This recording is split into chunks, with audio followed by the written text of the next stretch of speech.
You are listening to the Lucha Central Podcast Network. And now, LuchaCentral.com presents Masks, Mats, and Mayhem.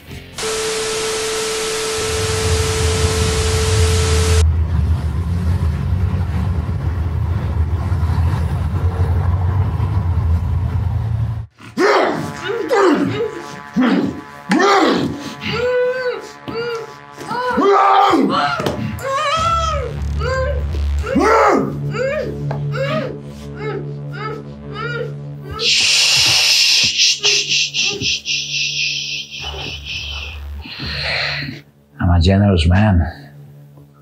If it was only me you failed, I might have given you another opportunity to redeem yourself. But it wasn't only me you let down, was it? You failed, my believers.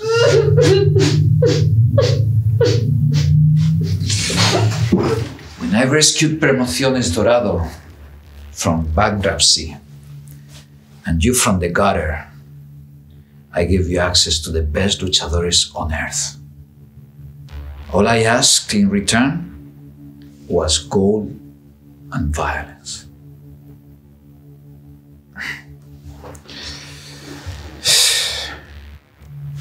But that's all right. In fact, it couldn't be more perfect. I'm building a new temple, and you, of all people, should know that requires certain sacrifice.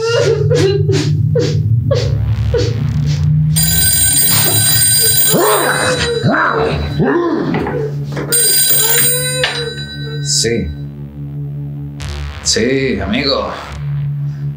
Yes, July the 10th, Philadelphia. I will see you there.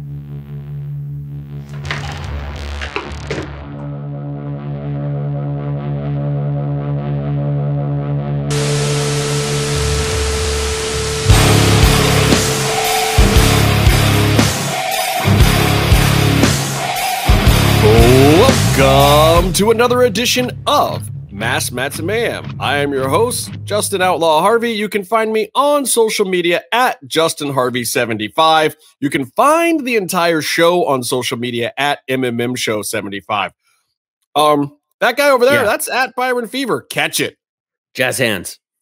Did I for do the that audio right? for the audio listeners? At Byron. I wish I had one of those soundboard things. You need zany sound effects when people I need zany sound effects about you. Can I tell you that a friend of mine started this podcast, and I don't mean to plug it, but I'm going to. Right off the bat, when we have all this other stuff to talk about? Go ahead. What other stuff? I don't know. There's not really anything happening in wrestling this week. I don't know why anybody would tune into our show of all shows this week. This show is called, I think, Your Necessary Delusion. By the way, shout out to my short film, Delusions of Morons. Go to Delusions. Wait a minute. Are you plugging somebody else with a similar title just so that you can plug your movie?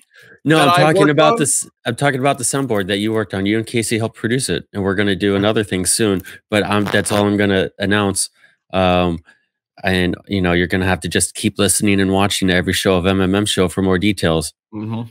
Right. Yeah. So there we go. Mm-hmm. Now we're getting more listeners of yours. But anyway, there's just a sound bite that they have the necessary delusion wording said sing-songy a bunch of different ways, and it's just like an NPR story cut into like every third sentence you hear someone go delusion. That's the thing. Okay. Well, guys, you see where we're at. I'm letting Byron tell stories off the bat because Meatloaf and the professor both could not join us this week. Yeah. Do you know why they're not here? I'm assuming it's because it's Mother's Day weekend and they have mothers. Well, they have mothers, but they don't like them. And their mothers, no, they love their mothers, but their mothers don't like them. Oh. Because they're horrible people. Oh, but they do love their mothers. But I get that. The mothers are also people of good judgment. They don't like Casey and me. I got to see my stepmother. I got to go to have dinner with her. That's awesome. That was kind of cool. And my brother was there, and my dad was there, and I thought that you murdered them since we're a Lucha Underground podcast, and Lucha Underground murders its own talent. I thought you murdered them because they made fun of your new name when you took off the LA part. And then Meef was like, this is dreadful. No, Meef doesn't like the full entire nickname, which is the Rock and Roll Outlaw.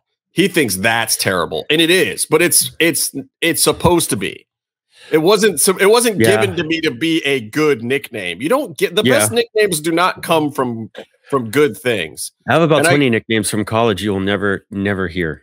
I got the nickname Outlaw because I was least likely to be thought of as an outlaw, and then I actually did some outlawish things in front of some people, and then they were just like, oh. Anyway, long story, but I'm never telling that story. I don't want to hear that, but our nickname when I was on the road doing road shows was because no, not my specific name, but the surname that we would throw on people was Prison. So like if you're all drinking at a bar in some town and someone kind of goes little Dr. Jekyll, Mr. Hyde, we're like, oh, Prison Steve came out last night. Got it. So for you, they could just say Prison Firecrotch came out last night. No one called me that. And then this is where Casey would say the segment. What do you mean no one called you that? I was on the road with you for like 10 months up in Tahoe. We called you that all the time. Yeah, just not to your face. I block it out. Sober. This is where Casey saves a segment and brings up prison wallets. Yes. Anyway, should we talk about the thing that people actually care about this week? The one thing that is probably making everyone want to listen to this show? Should we actually just give it to them and not like wait until the very end of the show to give people I think thoughts? This is a good time to make people watch 3 commercials and an hour and 45 minutes of the show. I think we should just give it to them. We should just give them our thoughts on the most important thing that happened for our world in wrestling this week, which is, of course, without further ado, Indy Hartwell has a belt. I think that's long overdue. And you see an outpouring. No, stop. Let's not even go any further with the joke. That's a joke. I mean, that's a joke. Can I say that you had AEW do their Blood and Guts match, which has been teased for a while, promoted for a while, and also like taken from us for a long while. And the headline the next day was not AEW. I thought that was kind of remarkable. Well, what was it, Justin? It was Candice LeRae finally has a belt, which is great. It's also long over, perhaps more than Indy. It's long overdue. That one actually is overdue, and congratulations to her. And I guess she had to have a partner to get that specific belt. So, and I don't dislike Indy by any stretch of the imagination, by the way. Anyway, we'll talk about that in a little bit. I'm just going to get right to it. Let's talk about my DMs, because everybody in my DMs is like, oh my God, are you so surprised? And the Dario came back and this, that, and the other thing. And I have a little secret. I have to make a confession, Byron. What's your confession? That you have to make a confession too, but why? It wasn't a surprise. Okay. It really wasn't a surprise. But you never are going to hear these things from us, because this is not a dirt sheet. We don't I'm not here to break news for people. Right. I'm not here to give you inside dirt and whatnot, but we did happen to actually know that this little piece of thing was coming. We didn't know when it was coming, by the way. I had no inside information about the fact that it was coming at any specific time, but we did happen to actually know that this was happening because a certain someone called me to try to get a certain someone's phone number that ended up being a certain someone that was in a certain something. So that being said, I knew a certain something, but also don't blow up my DMs, because I don't know a certain anything else about anything. And I have my theories and thoughts on what's coming, and I'm going to talk to you about them now. So our good friend Luis Fernandez Gil has returned to wrestling television as El Jefe. El Jefe. As El Jefe. Can I tell you also, I think it's kind of funny that Daga is running as El Jefe as well. And I wonder if there's going to be brand confusion. I don't know. Well, here's the thing. Judging by the timelines of when certain things happened, this story was well underway, and most of the Azteca Underground thing had aired or been recorded already before Mr. Cueto was even acquired by Dario, was even acquired by MLW. I believe, and I want to believe that this was always their plan. That they just weren't far enough down the line to know that was it. And I think that they probably had some alternate ideas kicking around there. Who knows? Yeah. Well, I mean, it's wrestling. I think that this had to have been honestly what they wanted to. And look, Luis Fernandez Gil, he's an actor. He's a regular Hollywood actor. Like, you pay the guy to come play a part, and it's the best part that he's ever friggin' played. I mean, he's done insurance commercials and telenovelas and, you know, a few movie roles. But I mean, the guy is not exactly getting, you know, his door beat down with a whole bunch of leading man roles, though he should, because he's great. Right. Little on the thin side for a leading man, but he's great actor. And, you know, his services were required to come back and reprise his best role of ever. And it clearly he agreed to doing that. And this segment was filmed not too terribly long ago as the big season finale. And I love the fact that they didn't send out screener tapes to the dirt sheets. Fuck them. Yeah. Like, and the fact that it didn't even clue half of them into the fact that something big was coming. Yeah. Like that there was actually a reveal. And I don't know why people would doubt Conan or Court Bauer, honestly. I mean, they all but said it was him and it was going to happen. And when it happens, it would be him. I get it. Like, it worked. You weren't supposed to believe that it could actually be him. Yeah. You're supposed to, for a million reasons, you're a wrestling fan. You're trained to believe the swerve is coming. Well, you're supposed, yeah, but also like fake Diesel, fake Razor is not an outlandish like thing. No. Like, it's part of wrestling. Guess what? There's a new sexy star in Mexico now. And had they not been able to get Luis, again, they were taping this whole angle already. Yeah. This was already going this direction. They had already said the El Jefe Promotions Dorados thing before they acquired him. So it really could have been that level of swerve. It could have been someone else. Maybe, you know, maybe they would have gotten Famous B or something, or, you know, maybe they could have brought Katrina, because Katrina, you know, she ran the temple for a little while. Yeah. You know, we're rewatching season 2 right now. So, you know, it could have been something like that. Anybody else? It could have been Papa Cueto, but I guess you would still need Luis for that. do you pay? Is this rate lower for that character? It can be. I didn't say that. But also like, hold on. They could have. Yeah, this is where Casey saves the segment for a 15-minute impersonation. But they also, I think, the most fail-safe option they had in case things didn't work out. And again, like, we know, if you want an actor, you pay them the day rate and they'll show up and work. But yeah, wrestling people may not necessarily be too familiar with that, which is why it was a little bit difficult for them to get someone who was looking for work to work.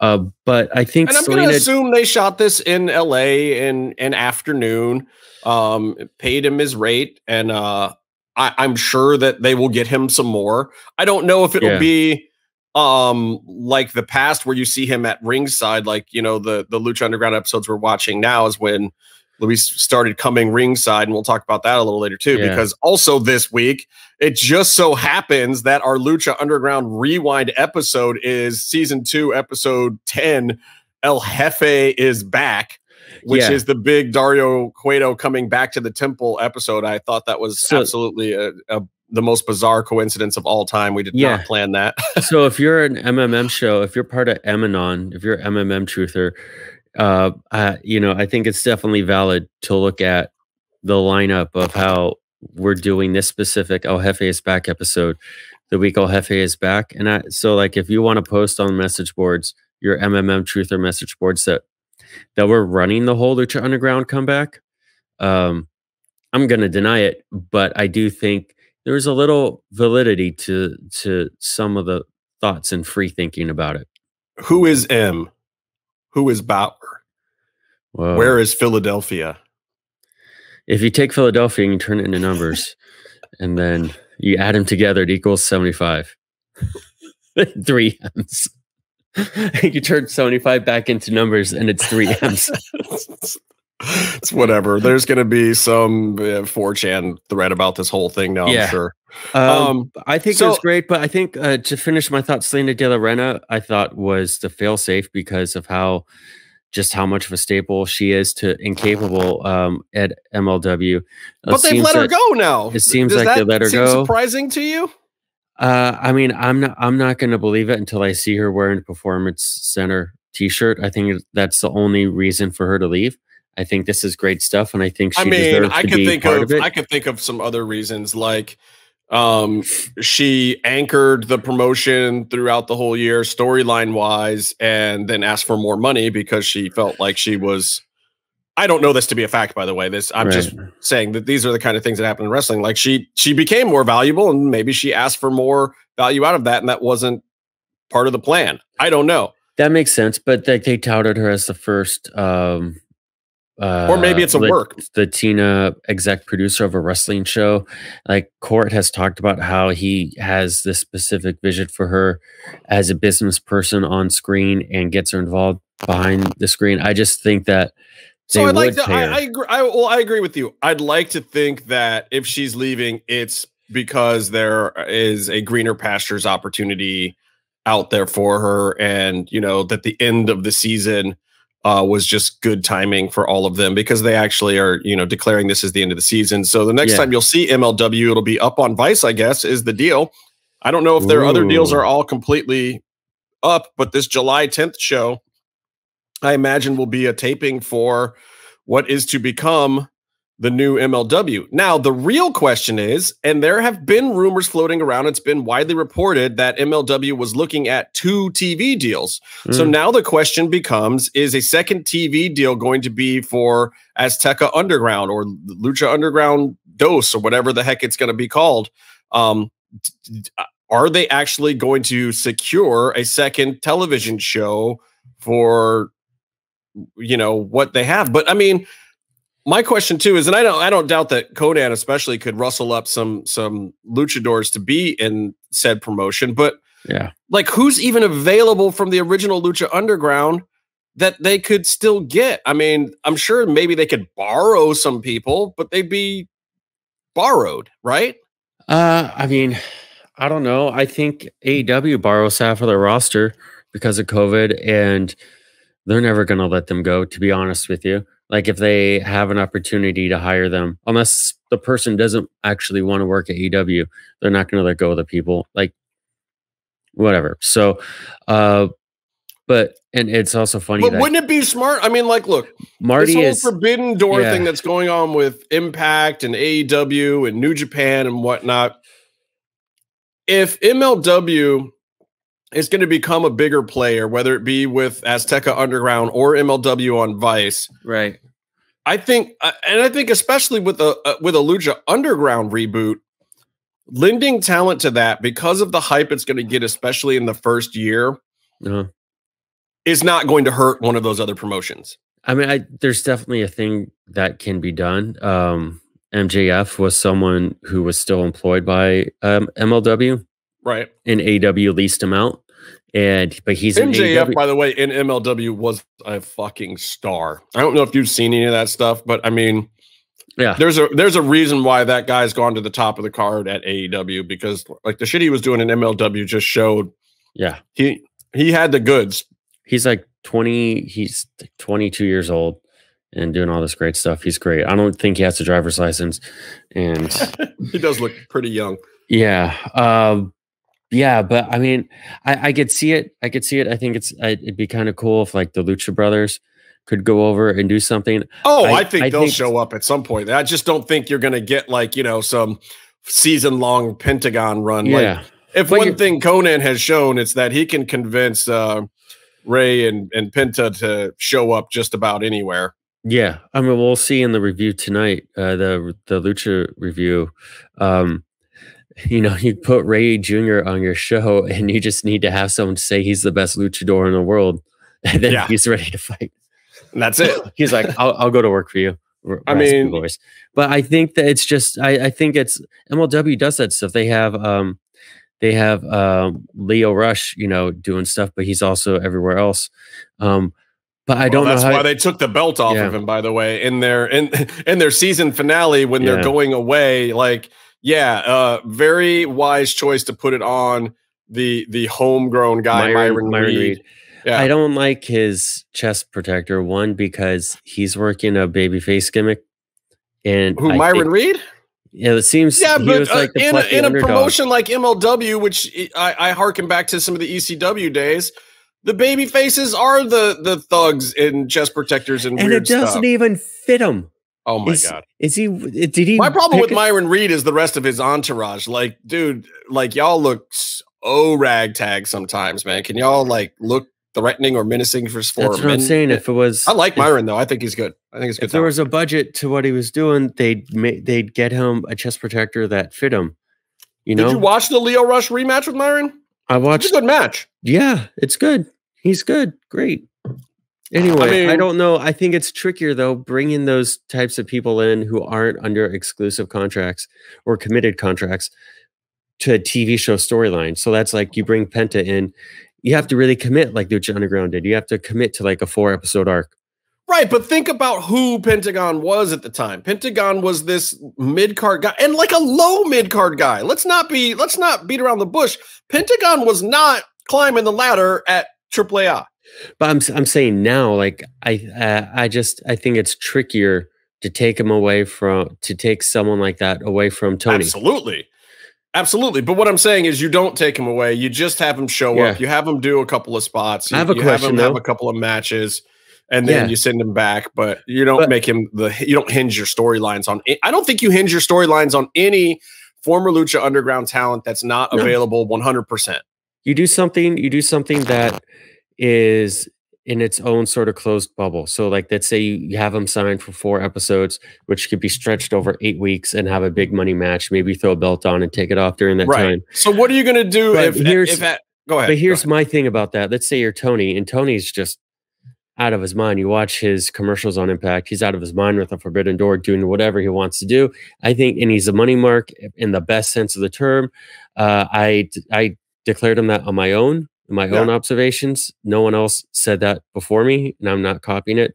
I could see him saying, "Oh, I think I would love to see him in this Lucha Underground format again. That'd be great." But then someone else is going to get in his ear and say something that's spurred on by the thought that Penta doesn't win big matches in AEW, and if he goes back to the format that made him the biggest wrestler in the world, then he's going to have to beat.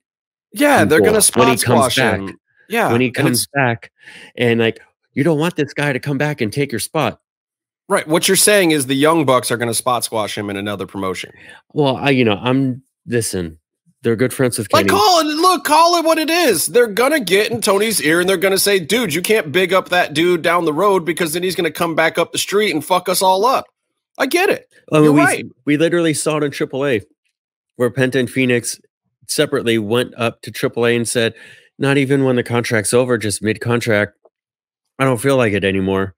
Next time we do business, it'll be 100% on my terms. And they actually changed their whole business model to where, this is the problem with making stars. Yeah. You make a star, guess what? They want to get paid and treated like a star. And then if you don't pay and treat them like a star and you still think they're your up-and-coming talent, you're effed. Because eventually they're going to take their, like, look, Ray Phoenix especially, he took his chances. When he bailed on Dorian the first time, that was a bold, scary move for a young man at that specific phase of his career. Mm-hmm. I don't imagine you're going to see anybody doing that to jump back to an MLW version of Lucha Underground. There's either going to be some contracts in place and some money, or some people who have some goodwill, like Tony just being a fan. And he was a fan of the original product. And I know that, he's friendly, at least with Conan, and I don't know if he knows Court or not, but I could see him not bearing them any ill will and wanting to see the product survive. And honestly, and I've said this before on the show, this is my true feeling about this Azteca Underground thing, about seeing Dario again, that guys, this is not about bringing back the old Lucha Underground. If I thought that it was that, I would be, as a Lucha Underground super fan, I would be offended. I would flat out be offended, but I'm not offended by this because I still think, and this will be my contention till the end of the day, that the very worst thing that could happen from any type of Lucha Underground reboot is that Conan is going to find another great reason to bring up some talent that you don't get to see very often, and give you more of them on American television, or give you more of them here in the States or at shows you can actually go to, get to see some things that are happening that you wouldn't see otherwise. He's had his finger on the pulse of that up and coming talent for years. He's made a ton of people, and we've said before, and he's not even like some, maniacal guy in the background, but he's pulling a lot of strings just because he's got a lot of good ideas and he shares his wealth. He'll go anywhere and he'll go to Impact and he'll be like, hey, why don't you guys do this? Why don't you guys do this? Why don't you guys use this person? Have you ever thought about this? Oh, here's how that storyline could play out. Like, he just offers what he has to offer, and it's good. Yeah. And people like it. And then it doesn't necessarily last very long. Like, who knows how long this will last? I mean, maybe it's 2 months, maybe it's 3, maybe it's just a little offshoot to give MLW a boost as they go on to Vice, but I'm excited about it. I mean, and look, and Byron and I, we bought our tickets for the July 10th MLW event a while back because we knew that there was going to be some things. I fully expect, and no, I will not tell you, even if I did know what to expect, but I fully expect that there will be a Lucha Underground presence of some type at that MLW event. I don't know if they'll said in a clip. Do you want to talk about the scene that aired? Yeah, let's talk about the actual scene. Let's critique this friggin' thing. Okay, so for me personally, I have a laundry list, but I think of the. Let me tell you. Well, let me just start off with the best, the truest, and most awesome thing about the scene. Now, when I thought that this scene was going to end up just being a reveal of Dario, first of all. I did not think we would get this amount of dialogue from Luis. I thought that they would do a less is more thing. I thought it would be a brief cameo, and but clearly they were paying him his full day rate, so they got a full day work out of him. And the thing that I felt was amazing and awesome that I was worried we would not see, that I think honestly is the most unifying factor, besides the fact that it was actually Luis being Dario, was the Red Bull was there and on the table. That was good. Had the bull not been there, I think we'd have some serious problems here. That was a great attention to detail, and that's also I don't even know if that was attention to detail. I think that was just the whole one, like, how can we really make people feel like this is a legit Lucha Underground moment here? Yeah. Well, that's if you don't put the bull in that scene, you're fucked. Yeah, it's a great. I think also subliminally, that's a great show of faith, or great. It's like you could put an actor in a black suit on the camera, but like that bull is as much a part of Lucha Underground. Let me correct you, Byron. You can put an actor in his own black suit. In his own black suit. I don't believe that there was a wardrobe department on that particular article. It fit him well. Like, I'm sure Luis has some nice suits, but I'm sure he has great suits. He looks handsome in all of his social media almost posts. Positive that was his suit. Yeah, isn't that what Lucha ended up doing too? I don't think so. Didn't we see his suits hanging in wardrobe in the back? Oh, maybe. Maybe they got them made at some point. At some point, I think it might have been initially, and then I mean, it's not an uncommon thing. Mr. Robot had Elliot, whatever. Well, I think part of Cross's outfit was. I think part of Cross's White Rabbit thing was actually his vest or something, or part of it. He just showed up to work one day dressed like that. That's his travel. No, wardrobe. I think they were talking to him about ideas and whatnot. Yeah. And he came down to do vignettes and a bunch of things before they ever used him. God, they didn't use him until the end of the friggin' season. Oh, what a shame! What a shame! Yeah, considering he was signed at the end of season 2. and there's just so much that you could do with the Rabbit Tribe. Anyway, so let's talk about this scene, because now that we're talking about things, it's like I'm starting to get this like, oh my God, what if Azteca Underground is like, Big Bad Steve and Joey Ryan and Evilise? Joey Ryan. Well, would Court hire Joey Ryan? That's the joke. Would he hire Big Bad Steve or Evilise either? Yeah. Maybe. I don't know. I mean, you got to think.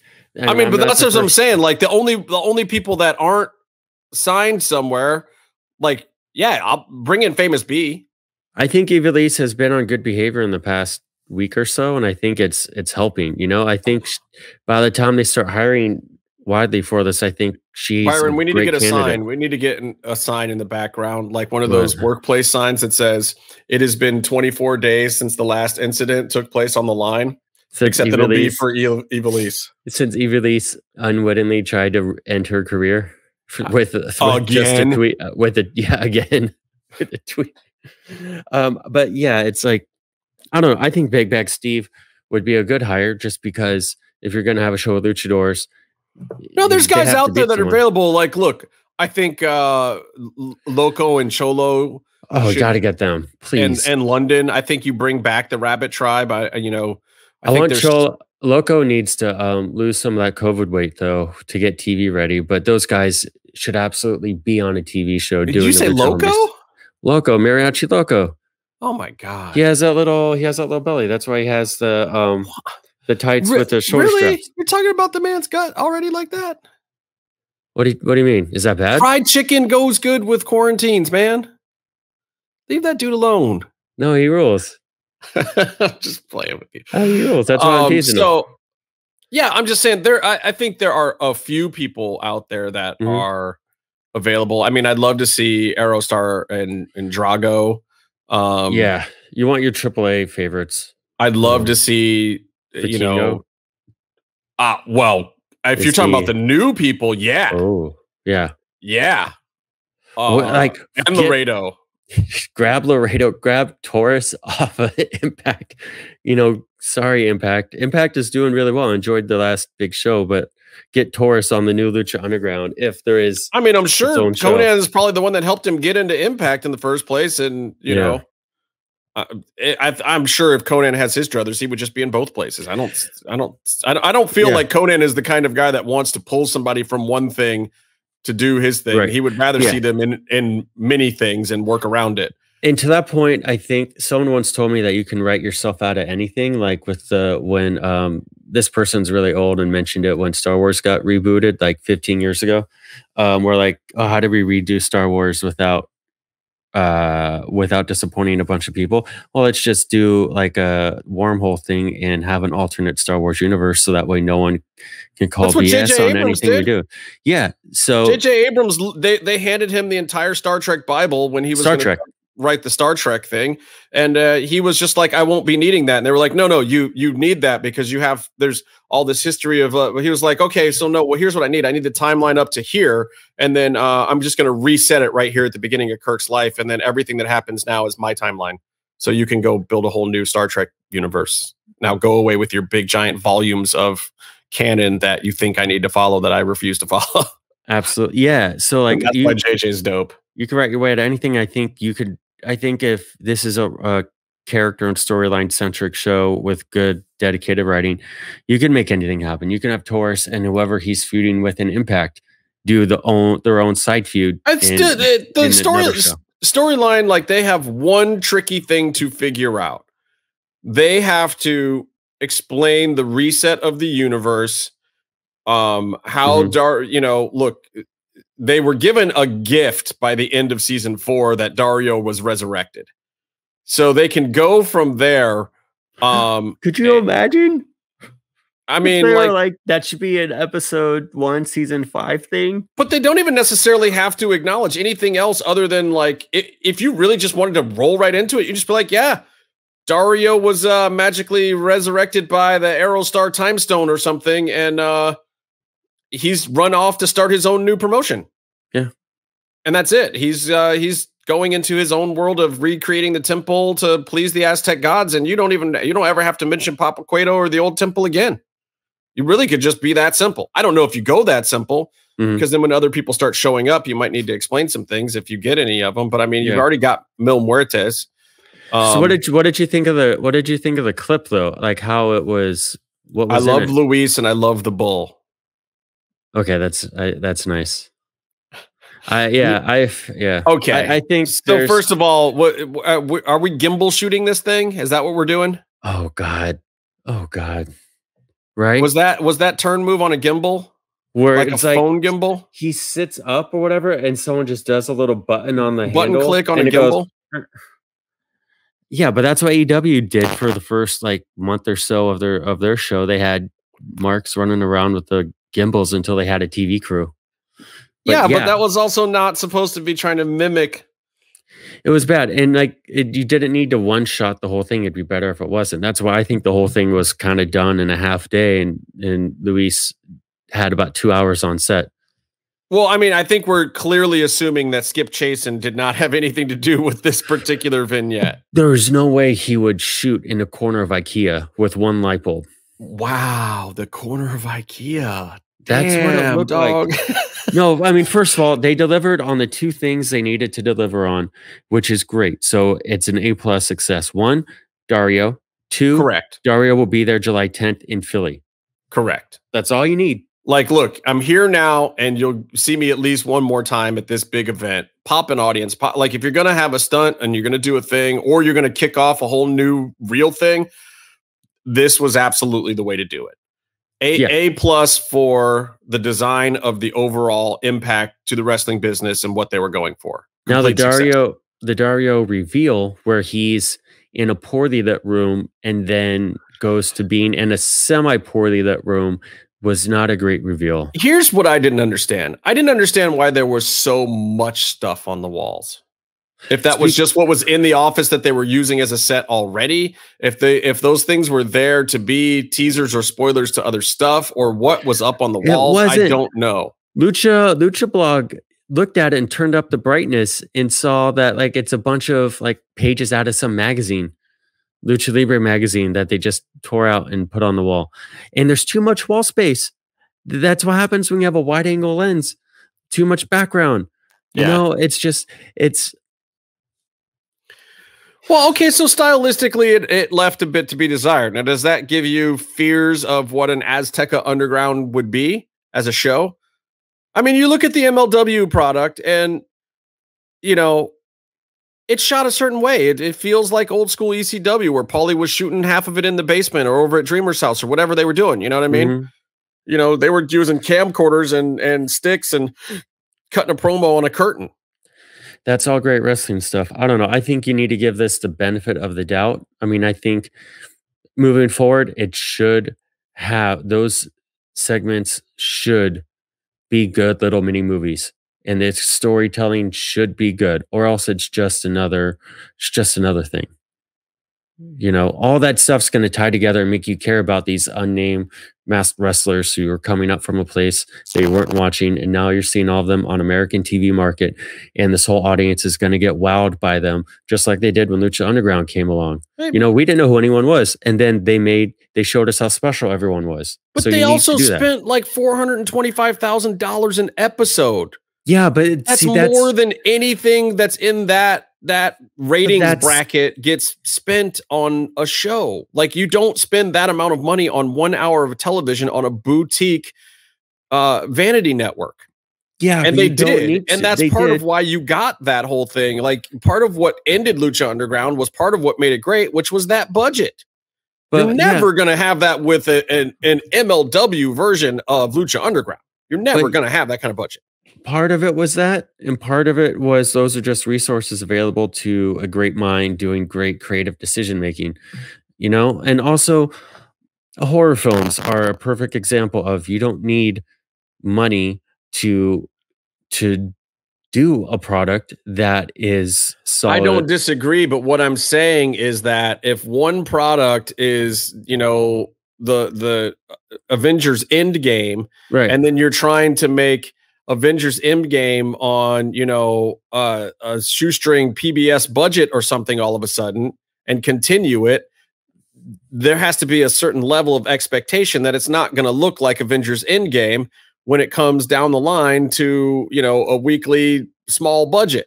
Yeah, no, I feel that, but I think you look at. I mean, they're spending WWE level money to make a 1 hour Lucha Underground episode. Yeah, and you look at their vignettes, especially a lot of the ones from this week's episode that we looked at. There's a lot of legit stunt work. There's the scenes are great. They're great fight scenes. They're not even there was an actual stunt team. There was a Hollywood stunt team. And yeah, and like that's something you can't do on the MLW budget. But no, you're not going to have a full second unit with a full grip truck, a stunt team, a set medic. I mean, the things that people don't understand that Lucha Underground did that even WWE does not do when they're shooting a vignette. Yeah. When WWE shoots a vignette, it's a few PAs and a camera crew with like, 2 cameras, a producer and an audio guy and some PAs. Like they're not even Lucha Underground, Skip Chasen shows up. He's got an AD, a DP, another camera guy, a stunt coordinator, a second AD, like it's a full like movie crew. Yeah. But so you write around that, you write to your strengths, and also you don't write those types of scenes or stunts or moments, right? I think strengths are there. Like, look, Selena did half of this Azteca Underground thing sitting next to her pool at her house. Like, and the storyline still played. Yeah. And I think that I don't know. People's expectations are just going to have to be in the right place. Like if you love Dario, you love the concept, and you want to see some of these young up and coming Lucha Libre guys, like the same things that we got out of Lucha Underground that we love, then this might be your thing. If you're looking for a reboot of the old Lucha Underground, stop looking. The original Lucha Underground is dead. Nobody, and I mean nobody, wants to remake the old Lucha Underground. It is, in fact, dead. That doesn't mean that there can't be a new version of a Lucha Underground or Lucha Underground-esque product. But if your expectations are for it to be what it was before, stop. Just don't even bother, because it won't be. It's just going to let you down. There's no way for it to live up to that, because that was a singularity in time with Burnett and Lucha Libre FMV and Fogelman and all those dicks and Dorian and Skip coming in and Evie Dub and Joseph, and then you got Vampiro and Conan and Chavo and all this talent coming up. Like that doesn't exist right now. First of all, there's not even enough talent available to have the kind of pool that Lucha Underground had when they had it. When Lucha Underground had that pool, you got to remember Dixie was losing a grasp on TNA at the time. Oh, yeah. Ring of Honor was kind of slumping, but they were tied up with New Japan stuff. So they had their own little thing going, and they weren't bringing in a ton of talent at the time. They had kind of their stable, and those guys were there, and Mexico, none of those guys were stars up here yet. Like, who did you know from Mexico at the time? Psycho Clown? Ugh. I knew some about the Tejano feud. We knew ADR was out and about and a free agent, but I mean, it was like, and Ray wasn't even in the WWE at the time. Like, you couldn't have these things converge like they did for Lucha Underground, especially right now. Few years where you've got Impact, Ring of Honor, AEW, MLW, New Japan, AAA, CMLL. Like, you've got all these fucking promotions right now, and everybody is working. Like, if you are a good wrestler right now and you can't get work, you're not a good wrestler. Work on TV or some sort of distributed show. Yeah. I mean, like, even MLW, like, bro, get on a show. Yeah. Like, go impress one of these guys and get on a show. If you're a solid wrestler and you've got 3 or 4 years under your belt, you can probably get on TV somewhere right now. Somewhere. I don't know. Look, I want to know what Casey has. Oh, you froze. Oh, no, you froze. Sorry, I'm glitching. I do want to say one more thing about how it looked, just because. Yeah, go for it. Because so also the whole thing looked sepia tone. Yes. And I believe the look should be like a film processed look. I wrote this down, and I think it sounds smart, which is why I want to get it out. So I feel like the look should be like you are such a mark for yourself. Go more. for it. Yeah. Well, come on. I know it's fine. Rule number one. If you're not getting over, you're just getting by. Yes. So, I just it's not sepia. It's not whatever it was. It's more like a cross processing type look where you're going to have a lot more yellow golds popping through, like blasting through those types of visuals. And like if you watch the episode we watched today, in the Dario's office, all the windows are blasting gold, yellow in. Dario is not in a shadow. His face is brightly lit because the show is driven by gold, by the Aztec Lucha history, the medallions, the tribes, everything is Aztec gold. So there you go. Right. There's themology in the cinematic part of the storytelling as well. But that's also when you have a director like Skip who's in that conversation and creating that thing, you get that. They were missing some of that, but obviously this is something they did on the DL to get the story into the show. No, that's why I say give it a shot. Give the actual product a shot. But I don't expect this to be Dario's official office. In fact, if he's going to Philly on the 10th, maybe his office will be Heyman's old basement. Wouldn't that be cute? Oh, that'd be great if it was. What are the two cheesesteak places in Philly? I'm not saving you on this one. I'm going to wait until you figure it out. I can Google it, but I don't remember. But it'd be great if he was like centered around there. And so like you have the helicopter B-roll shot going up to them, and then he has this office right above in the middle. And maybe Dario would gain like 75 pounds because all he ate was cheesesteaks. I'm not actually frozen, by the way. I was just pretending to be. Look, anyway, I want to hear what Casey has to say. Let's roll in that thing from Casey and see what Casey thinks about this entire new return of Dario thing. And then after that, I'm sure Denise Salcedo over in Lucha Central will have something that she wants to tell us about. Hey, yo, it's your boy, the motherfucking Lucha Gringo.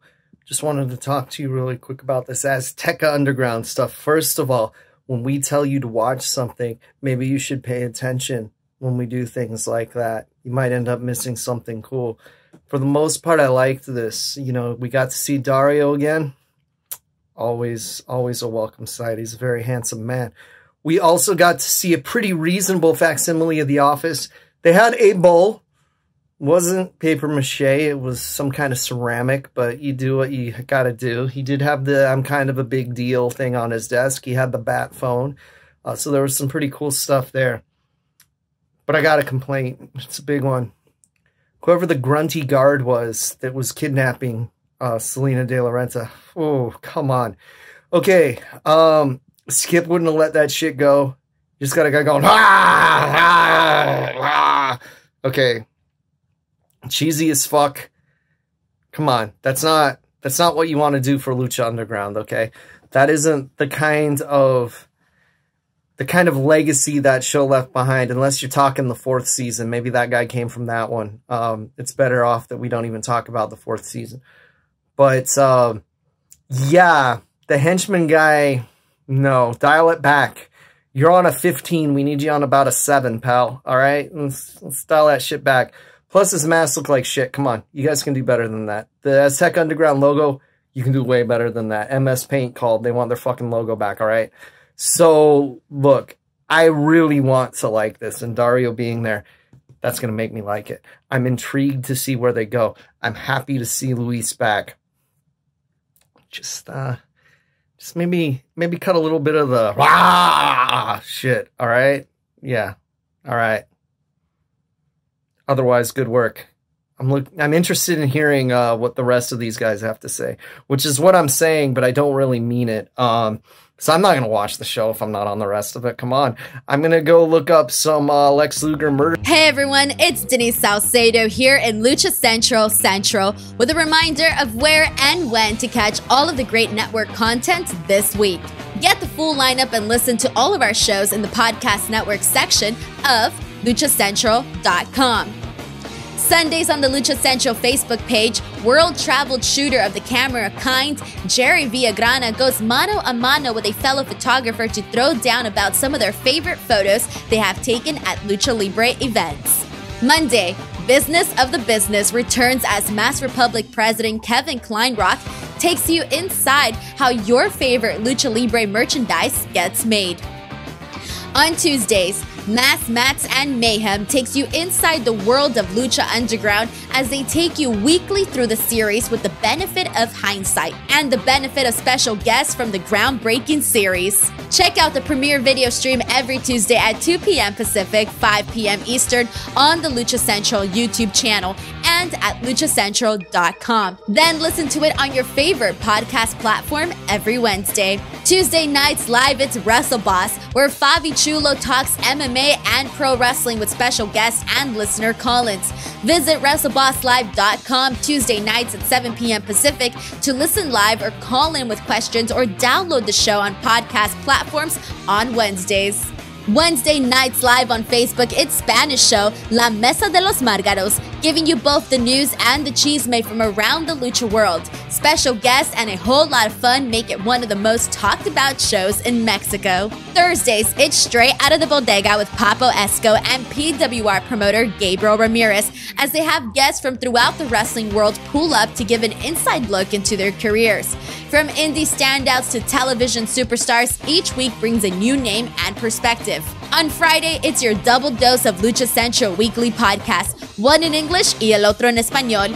Lucha Central Weekly is where you'll find all the top stories of the week, both inside and out of the ring from Mexico and anywhere luchadores are in action across the globe. Be sure to subscribe and follow all your favorite Lucha Central Network series on your favorite podcast platforms, either by their own series name or subscribe to the Lucha Central Podcast Network show pages to get all of the shows in one easy feed. And please consider giving a rating to help more fans find the shows that you love. For now, this is Denise Salcedo signing off from Lucha Central Central. Have a great week. And we're back. So, not a small week in wrestling. I know we talked about the Dario thing for a long time. We could keep talking about it forever. I mean, it's also his energy was a little low compared to the specific episode we watched today. It's a little jarring to watch him back and forth. It's a little strange, but look, again, Casey brought up some great points though, which I think I'm surprised that you were telling me you disagreed with him. Well, I didn't see Casey's thing. Explain your position. I didn't see Casey's thing. This is not fair. This is where Brian tries to get over on me for being the producer guy now. So this is what happens. This is what I get for stepping into an executive producer role instead of being the guy on the ground, because then the guy on the ground fucks you. Yeah, I'm gonna re-edit. By the way, that's a great bit of audio of yours to have recorded. Great. I'll see what I can do with that. On the ground fucks you. Great. That's a new t-shirt. Hey, thanks to those ladies back there, Rosemary and Allie, and our good friends over at demonxbunny.com. Yeah. And rocking the hat. What's up? I'd be wearing a shirt myself if I had access, but it's back in Los Angeles. I'm on the road right now. Well, good. We'll just keep the ball rolling, and next time you're back in LA, you can rock that. And yeah.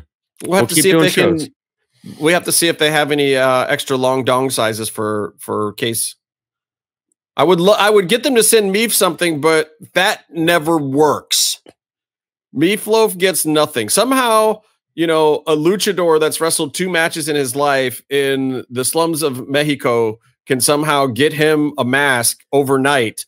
But yet, like major companies and suppliers of products around the world can't fucking figure out how to mail something to Falmouth, England. I want to give a shout out to Boss Fight Studios for making the best wrestling figures of all time. The Lucha Brothers. The best wrestling figures of all time that Meatloaf can't have. And they refuse to ship to Meatloaf. Meanwhile, we've been waiting. He got in on the pre-order right away. Justin orders one 2 weeks ago and has it a week later. Yeah. And I believe they ran out like minutes after I ordered. So I'm like literally one of the last people to order, and I got mine before one of the very first people to order. They could easily send them to me, and then I'll mail them to Meatloaf eventually. Did he just give up altogether? I don't know. It's hard to understand his accent. No, but here's the thing. Meatloaf could DM Penta right now and buy the actual outfit that the action figure is wearing, like the real life version, and have it sooner than the figure. Yeah. He could probably get Pentagon himself airmailed to him directly easier. Yeah. And it might be a good workaround for the whole visa thing. Oh. I'm kidding. Penta doesn't have any visa issues. One of the few. One of 5, I count them 5 luchadors right now that can actually travel the world and work. When is Biden going to save American Lucha Libre? Huh? Soon. When is he going to knock the wall down so the luchadors can get in here? Mr. Biden, shows? Tear down this wall.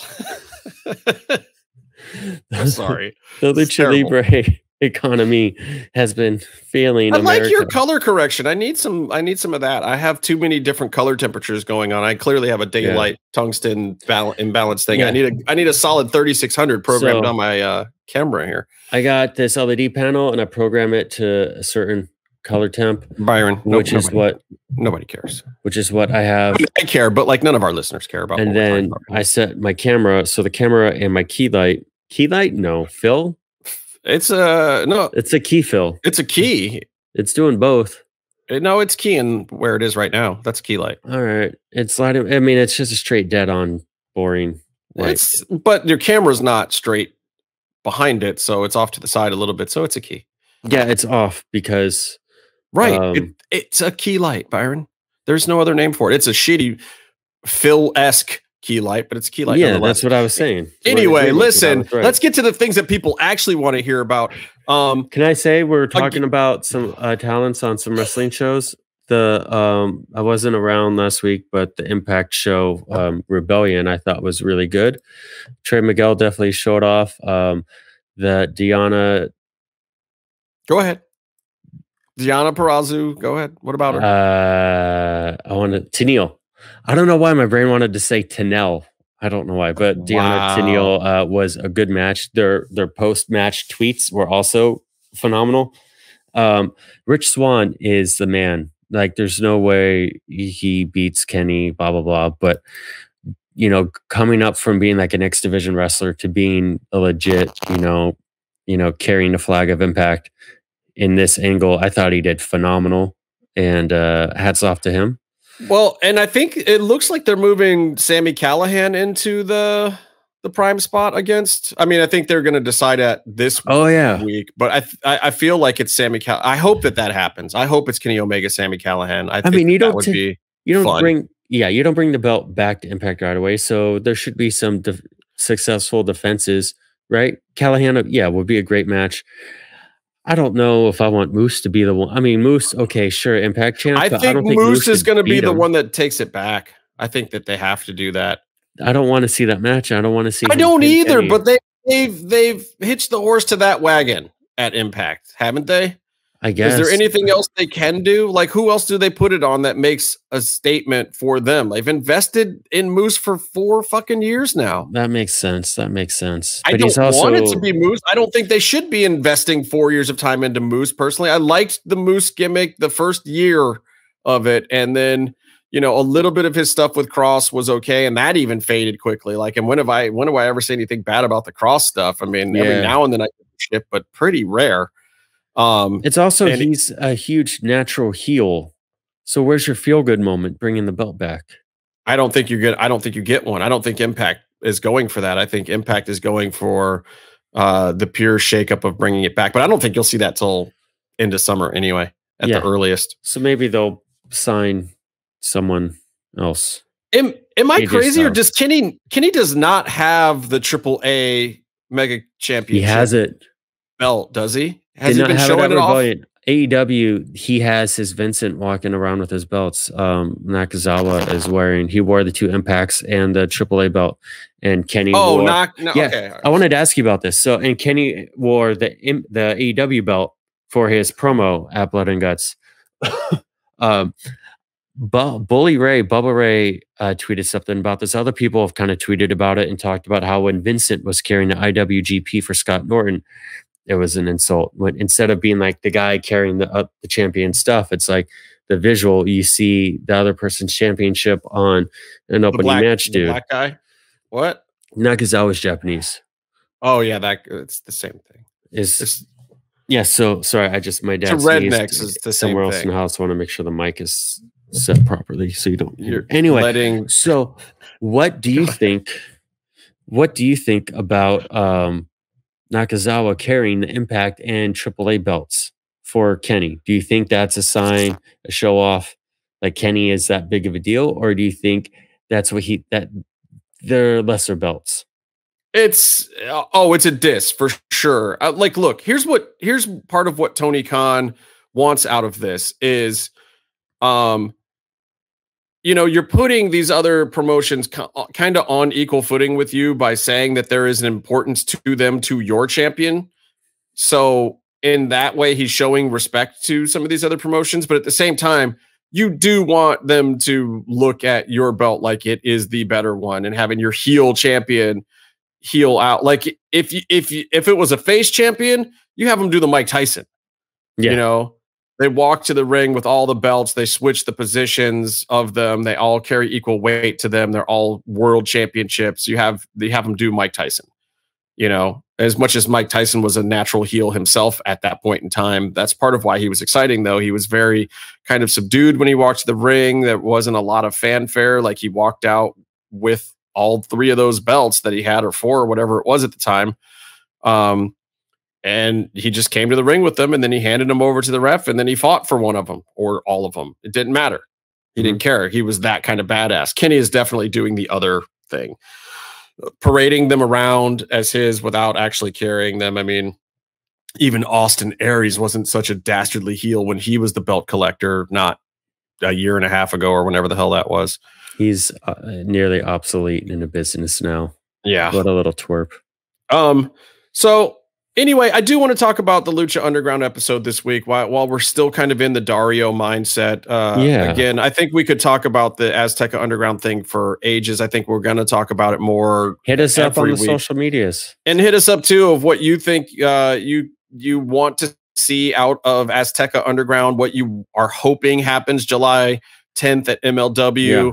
I think it's going to be interesting. I'm personally really excited to go back to Philly to see some wrestling. It's been since ECW since I've seen any wrestling in Philly. Mm-hmm. I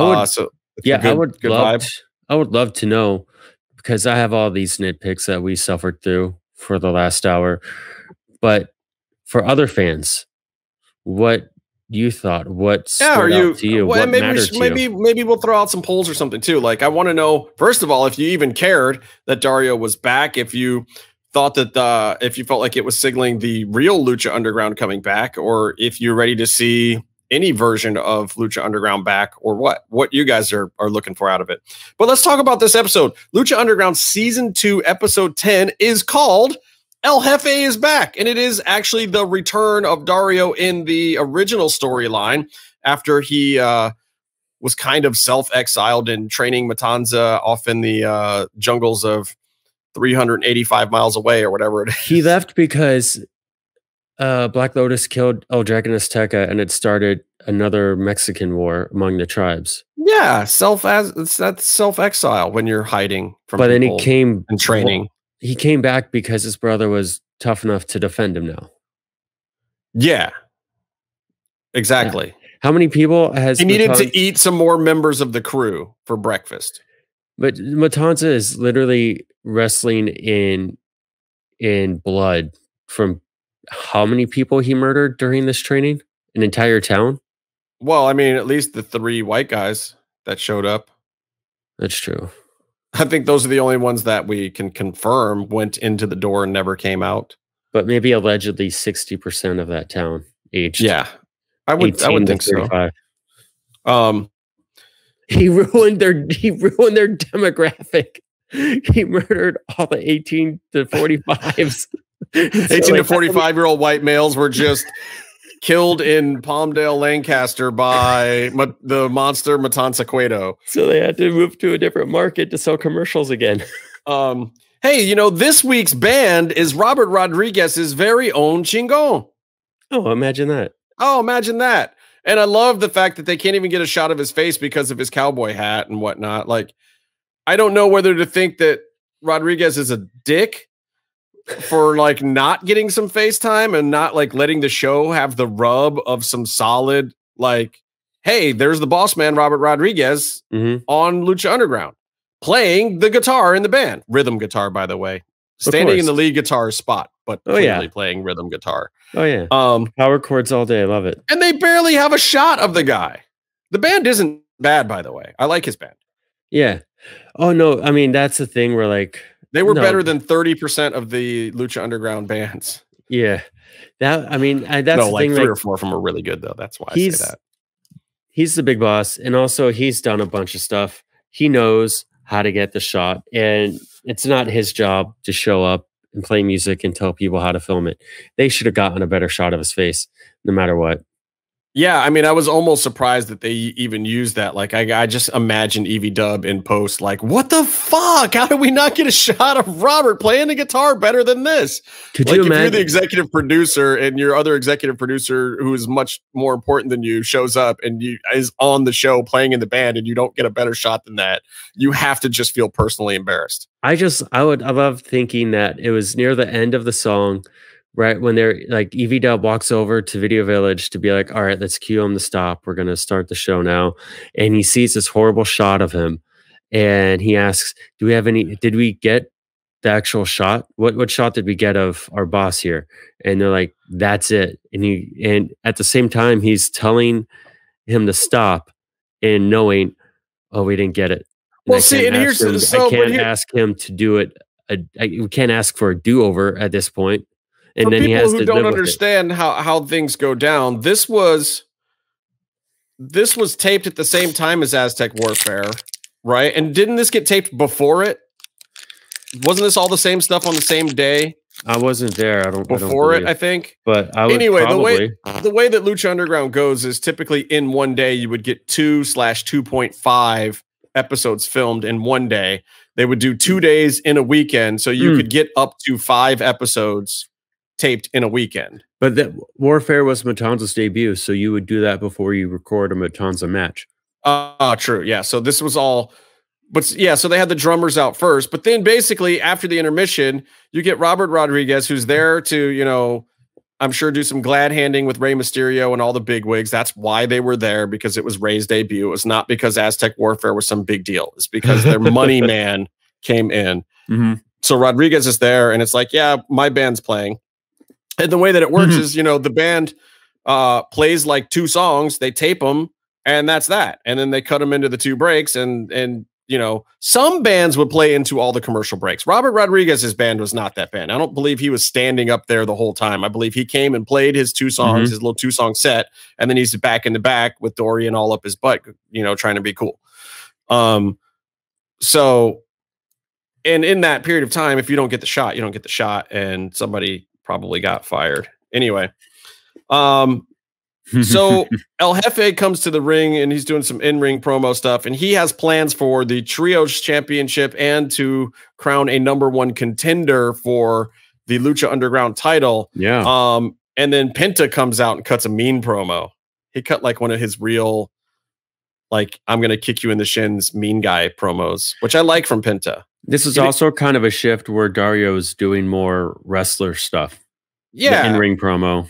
Well, manager. Yeah, so Dario comes out and he's got to face down a wrestler, first of all. And then, you know, Penta grabs Dario up and basically says he wants his brother, and he's going to show him what a real champion is.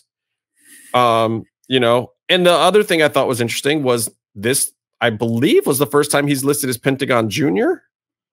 We talked about this some last week or the week before. Like, they keep going back and forth between the calling him Pentagon and Pentagon Jr. Same thing with Tejano. Same thing with a couple of these guys. Chavo. Like, are they juniors or not? Like, make your mind up, Lucha Underground world. Some weeks there's somebody junior. The next week they're not. I think he's always been a junior. It's a matter of just going short with it and commentating. But I'm talking about like the full lower thirds change from week to week. You have like 3 different editors doing shows. Yeah, that's probably what it was.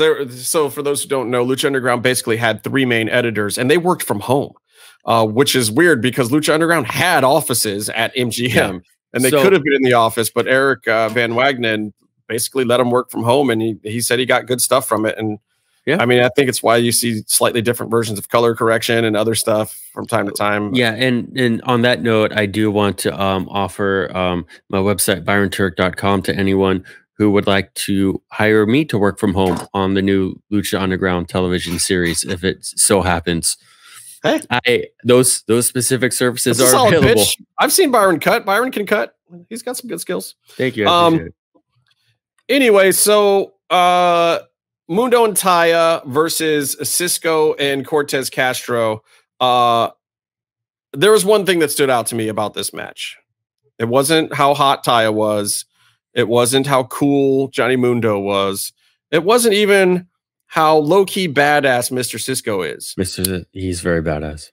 Low-key badass, but badass nonetheless. It was the fact that I'm pretty sure the moment in the middle of this match, Ricky Reyes got literally the quietest hot tag in Lucha Underground history. They work up to the hot tag spot. Somehow the crew are faces now, or supposed to be in this match. They're playing it up. Ricky's playing to the audience. Everyone is like, get the tag, get the tag. He gets the tag, and everyone's like, you know what's messed up about that? Wow. We're talking about the editors. The audio, like the audio was, we grew up when piping in Goldberg chants was sacrilege and reason to make fun of everyone, right? Lucha Underground audio designs all of their crowd noise. They get us all hyped up beforehand, recorded every time, use the best pieces forever. Everything except Pentagon's chops are sweetened. Yeah. So someone made the editorial decision when Ricky Reyes comes in not to sweeten that audio. Lukewarm. Let's lukewarm this one. I mean, but because what else could you do? The guys in the audience, people sat down. No, because in the first season, especially, the crowd was sitting down and quiet for a lot. You would hear nuclear heat. But I mean, literally, people are standing up when Cisco's taking the beat down, and then Ricky gets the hot tag, and you see people sitting down.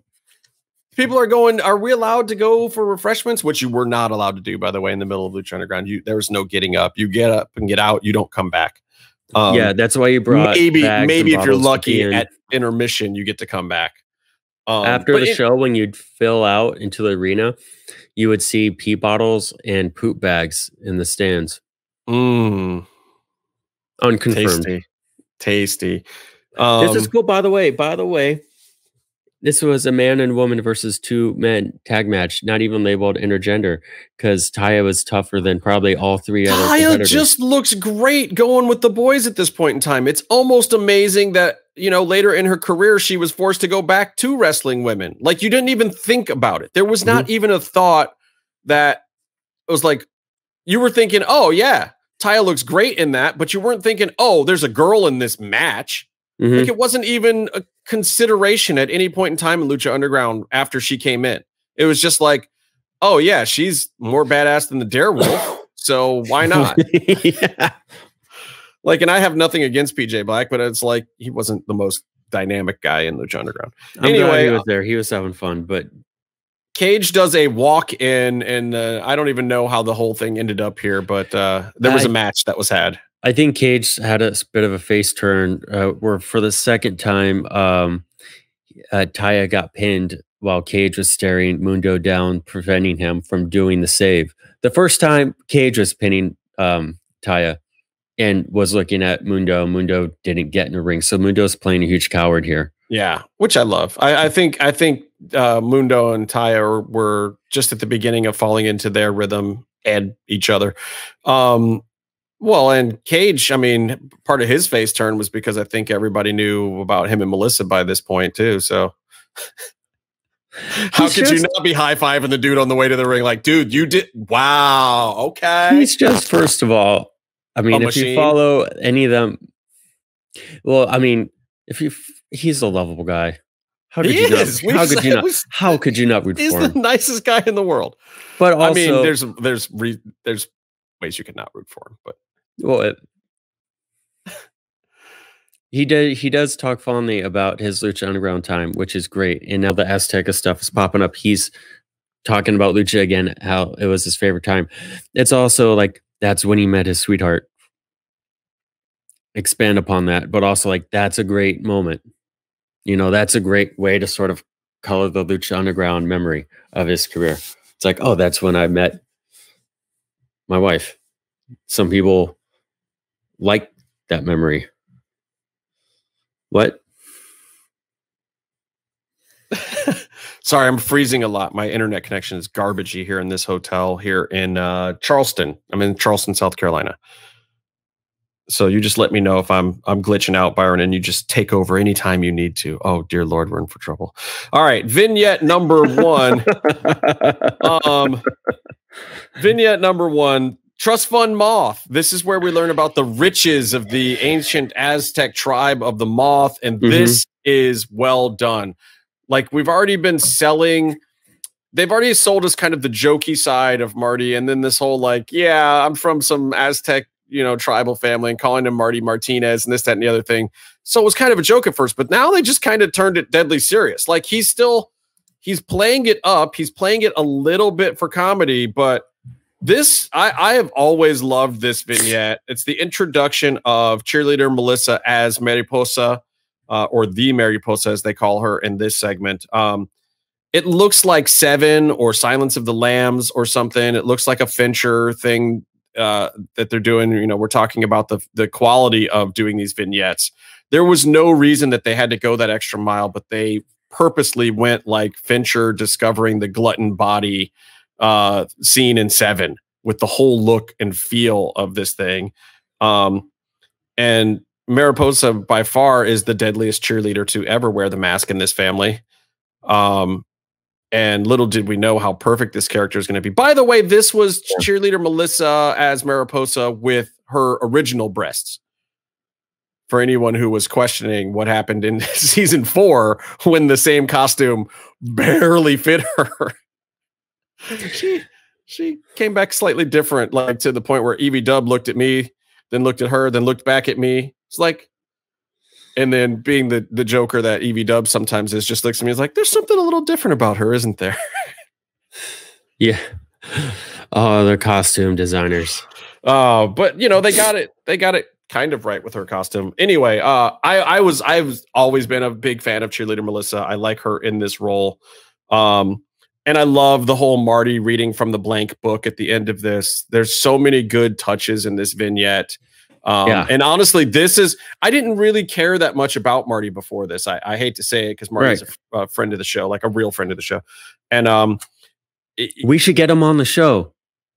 Before he's some huge star at AEW, probably. It's almost too late for that. I wanted him on the show months ago, but I know my schedule's so crazy. We never know when we're going to do this, and wrestlers are never available on Saturdays when we record this thing because they're always getting ready for making money. And if they're not, that means no one's available at this time. Hence why there's just 2 of us doing it right now. Yes, we're available at this time, Byron. It's our fucking show. This is why this happens. Anyway, hold on. Let me call Marty right now, and I'll just hold the phone. So, yeah, this was what this vignette was really what did it for me when they took kind of the serious, darker psycho killer kind of approach with Marty. We're getting away from just the weird, creepy sex stuff with Sexy Star, even though that's still the main kind of foil right now in the storyline. But they've also interjected the Mac now, so Marty is not just creeping on Sexy Star. He has somebody to face off with.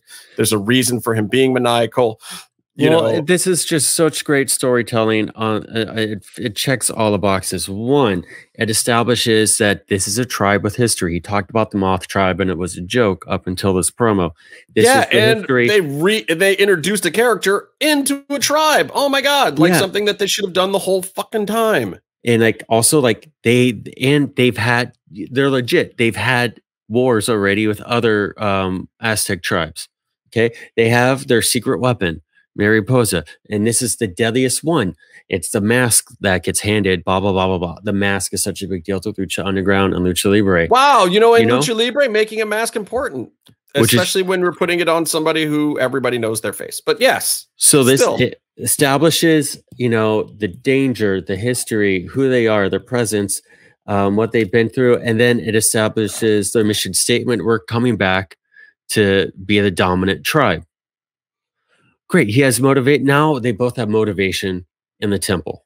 And it's great. And it worked. It worked on me because here's a guy that I didn't care a whole lot about before.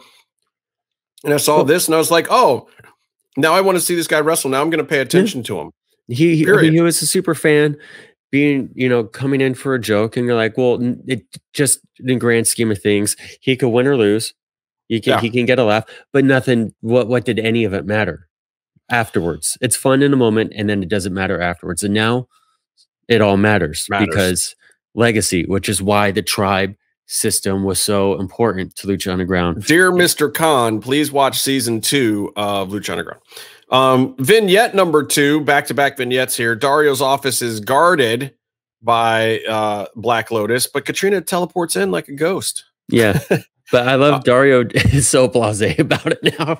He's just like, oh, I didn't see you come in. Of course you didn't. And neither did your watchdog, Black Lotus. But, he thanks her for keeping his temple going while she was gone. But now the rightful owner has returned, our man, Dario Cueto, and our theme of the week. Yeah. And she gives him the business about sooner or later, death is going to come for your brother. And then he's like, my brother doesn't fear death, but maybe Dario does. What's interesting about this? One, we're going to learn later, I believe, that it's sort of been brought up. Matanza is part god. So he's kind of on the same playing field as Katrina. Yeah, I don't think the whole backstory is there yet. I think at this point, we only know Dario has told the murdering story, but he hasn't told the infusing of a god story yet. Oh, but the Aerostar vignette, the little girl. Oh yeah, the tail. I think that alludes to it. It does. There's one little teaser to it. It's a little breadcrumb, but also I don't know that was a fully formed idea at the time yet either. Right. But another actually having the Aztec gods inhabit anybody. Yeah. Yeah, and then the cage thing should be happening somewhat soon, which is another form of that, which would be awesome. But another thing is they're also showing the importance of the title, of the Aztec gold that they made the title out of. There's power.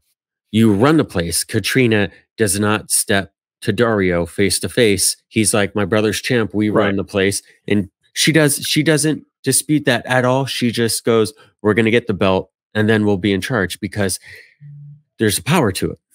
Yeah, I mean, look, the thing to know about Lucha Underground at this phase of Lucha Underground, this is where Krista Joseph really stretched his legs a lot. This is where he kind of got his whole juice with the whole thing. There's a lot of chefs in the kitchen for season 1, but what had happened is, season 2 wasn't that long after season 1, and these guys had been sitting around in the writer's room, and they'd finally become a writer's room, and they were Frozen. Yeah, there we go. Sitting around the writer's room.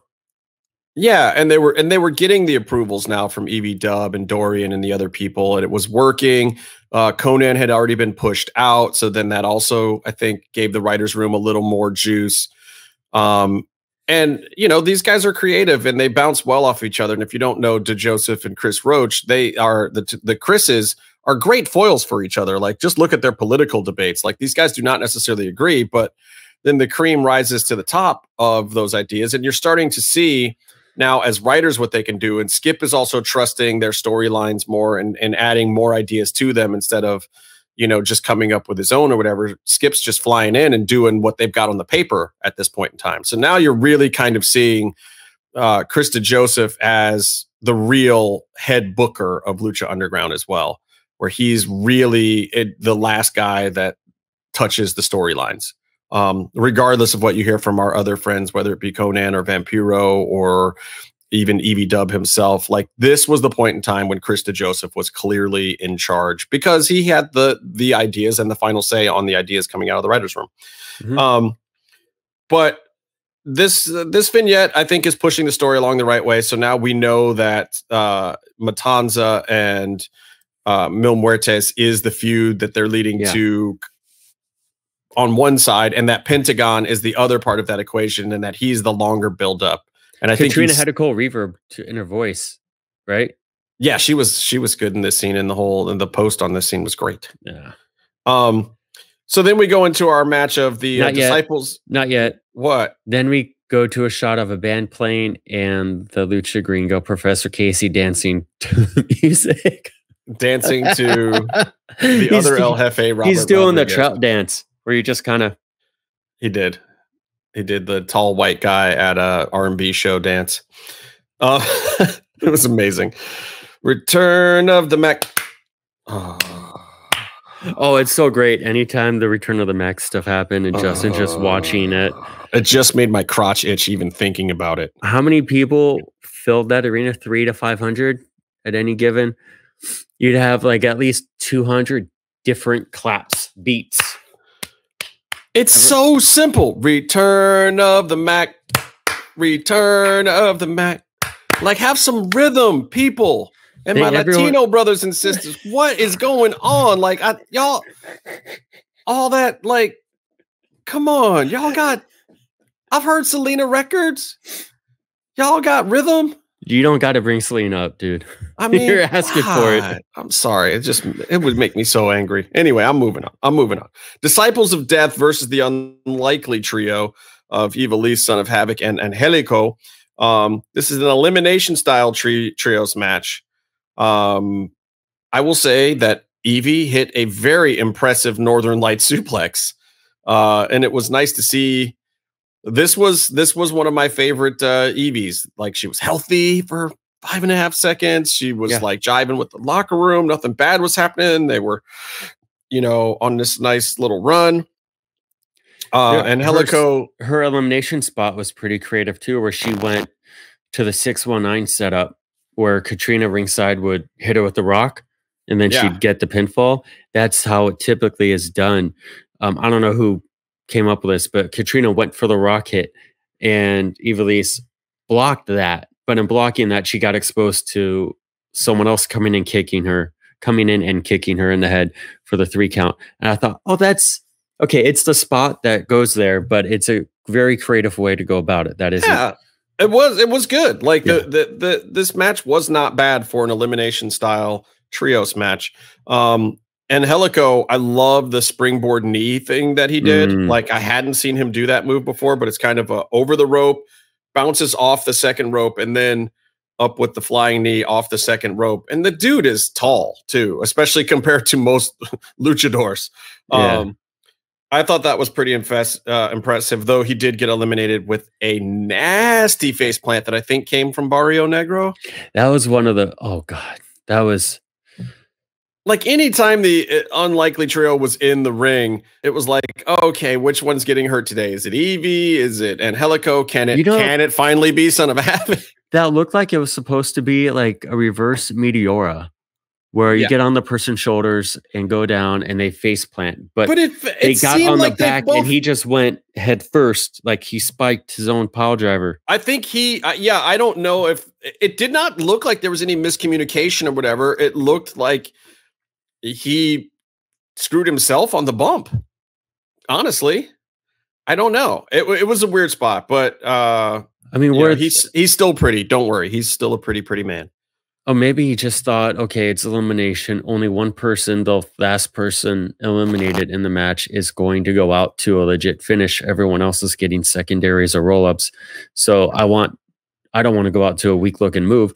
Maybe it was supposed to be like a backbreaker type thing because the knees were going to his back and maybe you're supposed to fall backwards. And he's like, I'm going to spike myself and look cool on my way maybe out. I don't know, but it was pretty heinous. And it wasn't the only thing that looked kind of bad in this episode, like just pain wise. What happened after that? Oh, Son of Havoc eliminated Barrio Negro with a crazy double stomp thing. Evie got this a nice head kick, full extension on the head kick on Katrina outside. And I think all of us delighted in that just because when those two actually tussled, it wasn't a bad thing. You know, Carly knows how to bump and sell really well. There's a reason they tried for that storyline between the two of them for 2 to 3 seasons. 4 seasons. It finishes at the end of the 4th season, finally. I mean, it was over and over again. They tried to keep making that happen. Yeah. And then and honestly, I firmly believe had Sexy Star not gotten herself ousted from the company, it would never have happened. But then I think they got reinvigorated when Sexy was out. Because Evie already had heat by then. Son of Havoc hits the moonsault on Sinestro de la Muerte for the win, and new again champions. Is that what happened at the end? They retained. They already had him. That's right. Hit. Yeah. There was this one real fun spot where one of the zombies was running at Son of Havoc at the side of the ring, and Son of Havoc pulls the top rope down so the guy can flail over. Like if you're going for a clothesline, the guy will flail over, and the guy just dove through the ropes in between them. And then they quickly went to a tope or suicide dive or something, so you forgot about it. But what? Yeah. There's a few of those kind of moments. So the next thing. What happened? Vignette number 3. Yeah. Rey Mysterio cool mask confronts Dario about Dragon Azteca Sr. This is a great storytelling vignette too. And that and Rey did a great job here too. Like, you know, throughout Rey's career, he's cut some promos, but he doesn't get a whole heck of a lot of them. They just kind of send him in as the other dog, and he gets a man, stop picking on me kind of thing going on. Like he did a lot with Filthy Animals back in the day, but didn't do a ton during his WWE run. Right. And you forget that the guy's been around forever, and he can cut a freaking promo. He's not a terrible actor here, and he actually even seemed, he's got a kind of a high voice, but he seemed pretty tough in this scene. Like they did a really good job with him. So he thinks Matanza's responsible for the Dragon Azteca Senior thing, and Dario's just doing one of these like, I don't know what you're talking about, man. But hey, if you guys want to wrestle here, we can make that happen. But okay, number 1, Rey Mysterio, you're the best luchador in the world. This is where it happened. Number 2, we're also getting, and this is also from Dario's mouth, so take it for what you will, which is part of the storytelling. We're getting what the temple is, what the intention is. We're getting all of that explained. Yeah, he's just like, look, hey, I don't know anything about your Dragon Azteca thing, but I'm trying to create the premier palace for showcasing your fighting skills in the world, and I'd love for you and even that Dragon Azteca Junior guy to be a part of it, Yeah. Like, and then they toast to it, but they all, tension still. But see, this I love. I love this, Dario. Like, you're coming after me, but I'm gonna turn it on its head and get just 2 great luchadors out of the deal. Good story writing, good acting, great directing, like another good scene. Then we get Sexy Star with the Mac versus Mariposa with Marty the Moth. And right off the bat, Stryker is fucking up because he's talking about vignette backstory stuff that the announcers aren't supposed to have seen. Maybe Mac was talking to him before the show. I don't know. He's explaining things that he's not supposed to have seen. Yeah, that's weird. About creepy moth segments. All he should know is that Marty pushes up on Melissa when he does his ring entrance. That's all he should really know about Marty. Well, they haunted Sexy Star at a match once. Yeah, I mean, like they've had their confrontations with him in front of the crowd by this point already a few times. But at the same time, he shouldn't know the whole abduction, creepy, every woman is sexy, every woman is a star thing that they're going for here. How far was she abducted? Because it was a season break on the show. So how much fighting was still happening at the temple? I have to make sure that Casey's opinion about this is felt right here, that this was Chris DeJoseph fucking up in some fashion, because I'm sure he would be saying that, because Chris was pretty much responsible for the Sexy Star push. I did not disagree with him at the time, though. I can't, as much as I want to hate on Sexy Star and just tell you I always thought she was crap, I did not always have that opinion, and I did not have a problem with this part of the storyline. The first part with the creepy moth stuff, I wasn't a huge fan of, but I had I would love to say I did, but I don't have any issue with this part of Sexy storyline. I just don't. Well, a lot of the stuff, this whole thing was meant to put her over, but even if you didn't like her, I think the storyline did deliver for everyone involved. Yes, and guess what else happens here? A debuting luchadora gets a win. Yeah, which is very rare for Lucha Underground for somebody to come in and get a win. It's usually not what they do. But a second Lucha Underground trope is canceling out that one, because what you're doing is you're having two major long storylines kick off with a squash match. Yes.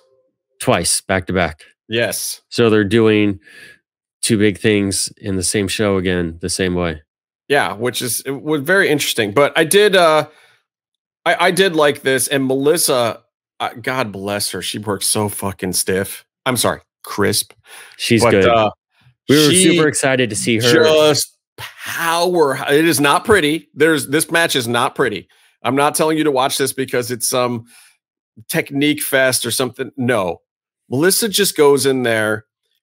Sexy tries to lead for half a second, but she's just like, no, this is my match, and just power moves her around the entire time. Yeah. It's a short match, but which I think is the other reason why Melissa was just like, no, don't worry about it. I know you guys do lucha libre thingies, whatever. I'm just gonna You get introduced you get introduced as the most deadliest version of your character in the history of your tribe. You have to come in and I love it in this fashion. It's the only way to go down. She hoss fights little ass Sexy Star. But honestly, at the end of the day, it makes Sexy Star look good. It made Sexy look like she could take a bump. It made Sexy look tough for getting beat up like that and squashed. It worked. Like, something about this match actually works, and there are very few Sexy Star matches where you can say that. In fact, I count maybe 3 or 4 total in the entire run of Lucha Underground, and she had probably 40. And one of them is the False Count Anywhere Mariposa match, right? The I Quit match. The I Quit match. That was great. Yeah, that was great. Her big match against Taya was awful because she couldn't count to 10. Correct. We'll get there. And Taya also respects Lucha Libre to a certain extent, and I don't think wanted to do what Melissa does in this match, which is just manhandle her, throw it around the ring, lead the whole time. You know, Sexy Star was there to bump, and Melissa made sure she knew it, and I think that was the right call. And then, you know, she hits her with the butterfly effect move, which was actually pretty good and also very crisp. I don't know how that doesn't murder every time, the vertebraker. Yeah. It was pretty devastating looking, to the point where I was like, ooh, we might not have a whole lot of Sexy Star around after this. But she was fine. Sexy got up after it just fine. Marty attacks Mac afterwards, and all the hell breaks loose and all that kind of stuff. Vignette number 4. We get 4 vignettes in the show. Yeah. Dario, this was just Dario letting Matanza out of the cage and commanding him, again, playing storylines into the ring, commanding him to specifically break Penta's back. I don't know if this vignette was shot after the match, which is also possible. A little retcon vignette here, throwing that in, or maybe it was always the plan. But we go into the monster Matanza Cueto versus Pentagon Jr. match. Awesome stuff. It's like a hoss fight and Lucha Libre mixed together perfectly. These guys are very compatible sizes. They figured out how to really showcase their two different styles, and basically base for each other, and then also turn it into an epic, you know, ringside brawl. Mm-hmm. Really good stuff. I like some of the Penta taking legit hard shots at, you know, Cobb, and him letting him do them, and like letting him have the big kicks and stuff, like full Muay Thai kicks. Yeah. And Penta's got them. You don't see him much anymore, but those hamstring kicks, he would really get at people with them. Yeah, like, and to the point where you knew, because you would hear a double slap, because the first slap you would hear was not his leg. It was his leg on the other guy's leg, and then he would be slapping his leg afterwards. Like, his timing is usually a little slow on the actual kick when he throws it hard. And you would hear the double slap, and you'd be like, "Oh, he just lit him up for real." Like, yeah, the hamstring is no joke, too. And we also see, as we were talking about before, speaking of our return of Dario, Luis is working ringside for the first time ever. He's valeting, he's managing, he's actually at ringside. This was not his finest ringside performance. It gets much better. He did just kind of stand there and watch the match a lot of the time. But you do get one of the gifts, one of the big Dario gifts, I think was born of this on the table spot where he's like, yeah.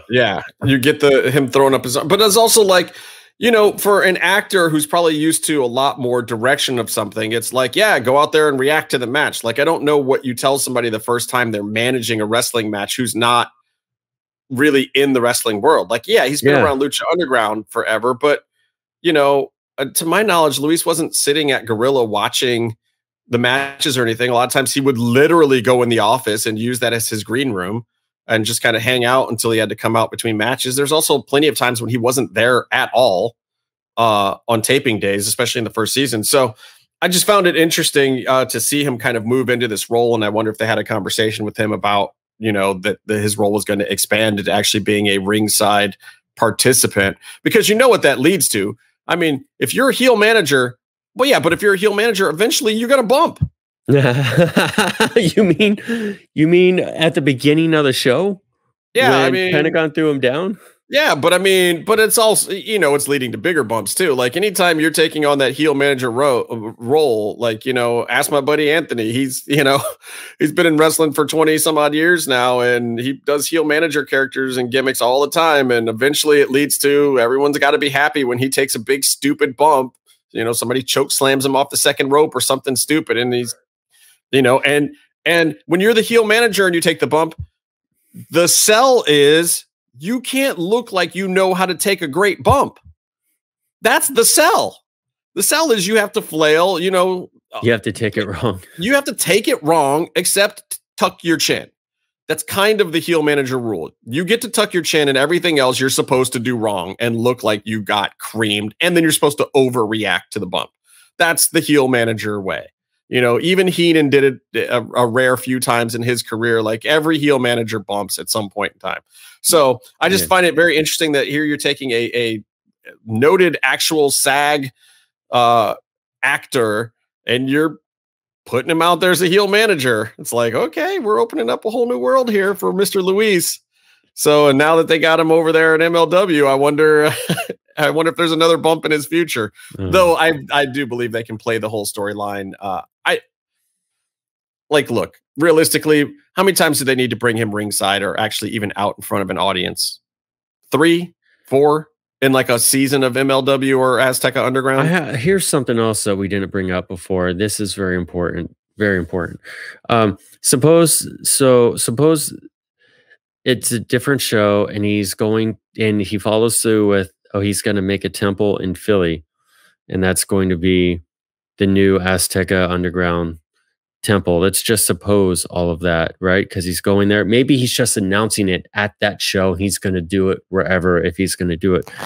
But do you want to jam pack, just like the old temple, however many people, maybe 200, whatever, if it's smaller, but do you want to jam pack a bunch of Philly fans, people from Philadelphia in there, and let them loose on a bunch of violent wrestling like that? Here's the thing. I mean, I think if you do bring it back as a separate show, if it's part of MLW, then the answer is yes. But what I'm saying is if it's its whole separate show, no, you take it to Texas or you go back to LA or you go to PA or somewhere else. Like you have the rabidness of the believers in Los Angeles. They have nothing compared to ECW.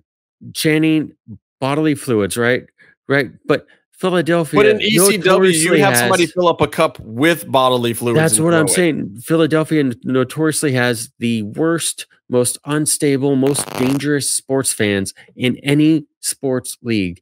And you mean to say the most awesome fan? When you see one of those Bleacher Report worst home fans or whatever in all sports, Philly, every sport, they're on it like 3 or 4 times. Worst baseball fans. Unless you're the fan, which makes it awesome. And for wrestling, when it's in a home city like that, you're like, did you not like the ECW arena crowd? I loved ECW, but could you imagine if they were let loose and encouraged like the Lucha Underground fans were? I was there. There would be murder if those people. There was also a lot of very, very large security guards. But the funny thing is, those guys were all so huge that I feel like the crowd could have overwhelmed them at any point in time. They were just big. The ECW security guards were just big.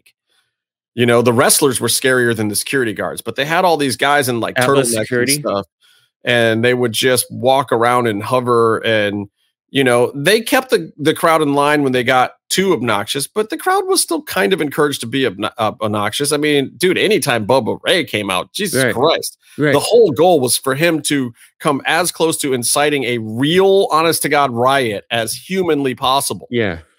I'm just saying, we push the limits as believers in the original temple, but I think you have a bunch of people who don't know any better.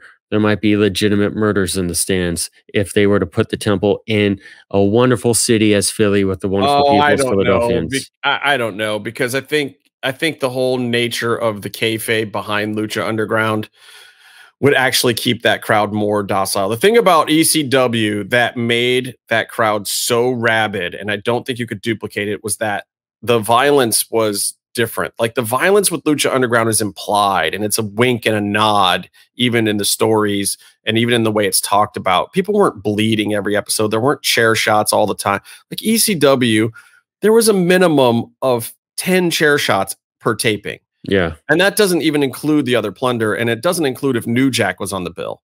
I mean, New Jack, you know, El Nuevo Jack in Azteca Underground. Let's do it. Just the Axel and Balls and the Dudleys alone, even the Italian gimmick they had with Smothers and those guys would have just carnage matches sometimes. You know, the one match where you would probably get the least amount of carnage in a taping would either be Shane Douglas or Rob Van Dam. You know, Tommy Dreamer, Sandman, there was blood every match. Hard way blood. Yeah. And if there wasn't enough hard way blood, then New Jack would just cut somebody. Like, I don't think that any ECW crowd, even if they were at a Lucha Underground taping, would ever be as rabid as some of those crowds were, to me. But I don't know. I think that the Lucha Underground believers, to me, are still some of my favorite wrestling fans of all times, because of the fact that they had that love of the product, and they put that same kind of energy that you got from the ECW crowd into it, but they still appreciated the art and the pop culture that Lucha Underground was kind of creating. And I don't think you had that with ECW. Like, there was a subsect of the ECW fans, and they were the ones doing the tape trading, and that really appreciated like the Ray and Psychosis stuff when the Luchadors came in, and Super Crazy and all that stuff, and Tajiri, that got that stuff. And they infused little elements of that. But I feel like the Lucha Underground crowd was 85% that the whole time. It was maybe 20% of the ECW crowd, and the rest was, you know, drunk dudes in a beer hall.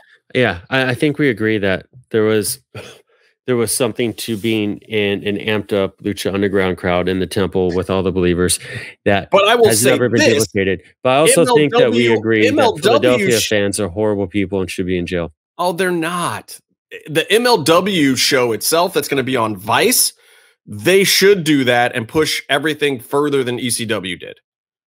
I think that wrestling is ready for that. And that'd be cool. If Azteca Underground is part of that, then they're going to have to go along with that too. But if it's a separate thing or whatever, I still think that whatever the MLW on Vice product is should be TVMA. What XPW, God bless you, Kevin Kleinrock, what XPW thought that it was. It's so funny that we have to be nice about XPW now. I think that the new MLW should be what XPW thought that it was. With the porn star wrestling? I mean, in this day and age, no, they're called sex workers or cam girls. No. I mean, all respect to sex workers, but like XPW was like, let's rip off ECW and bring in porn actresses. Because that was the underground video production community that you had in Los Angeles at the time. That's true. That's true. I mean, I guess it makes sense like that. But if you're an ECW dude and you're like, oh, these guys are blatantly coming after them, and there was like a legit war. It's the same way that Kimbo Slice got famous. Come on. Yeah, producer guys. Okay. And what happened? They got to him? money. They're trying to do something slightly more legit, but still super edgy because that's their world that they come from, and it works. And what happened? Well, where did Kimbo end up? Dead. All that? Yeah. Well, and with bad knees. But it's the stuff of legend now, just like ECW. Like Paul, where did Paulie end up? He ended up working for the competition and making way more money than he ever made with ECW. But ECW's got a huge legacy. That's true. Hey, what happened at the end of this match that we're talking about? Matanza hits the Wrath of the Gods for the win after there is a back bump that Pitta takes where he is thrown into the part of the outside of the ring where there's a cage up here and there's a wood floor down here. But there's also this wooden rim around the edge, which I believe they actually took off later. He back bumps into it and they're selling this whole back angle, but the back bump into that thing looked tremendous. Also, for the first time in ever, the announce table breaks. Yeah. Did they gimmick it? It looked maybe like it was gimmicked. I don't know. It was full of stuff, but I don't think the announcers knew the spot was coming. I think the spot was probably planned, but other people have been they've attempted to slam other people through that table before, and it just doesn't break. It's like one of those Japanese announce tables. I am the table. Yeah, for sure. Another thing that happens here is Vampiro gets up and he takes a bump off of Matanza to put him over, and he's doing all this stuff. Meanwhile, Stryker does stand up and take his headset off because his friend and partner Vampiro is in danger. That was a good touch. And then Stryker thinks, oh no, I'm not going to help this. No. And then sits back down. He sits back down, but he says the best thing ever, which I don't know if it was planned or not, but he's like, are we still on the air? Are we still, which is a great touch for a show that is taped. I thought it was a good touch, and it sells. And then he doesn't say a whole heck of a lot after that. No, they just kind of let it play out. They let it breathe, and then they do the stretcher job, and then Vampiro looks at the camera from the ambulance.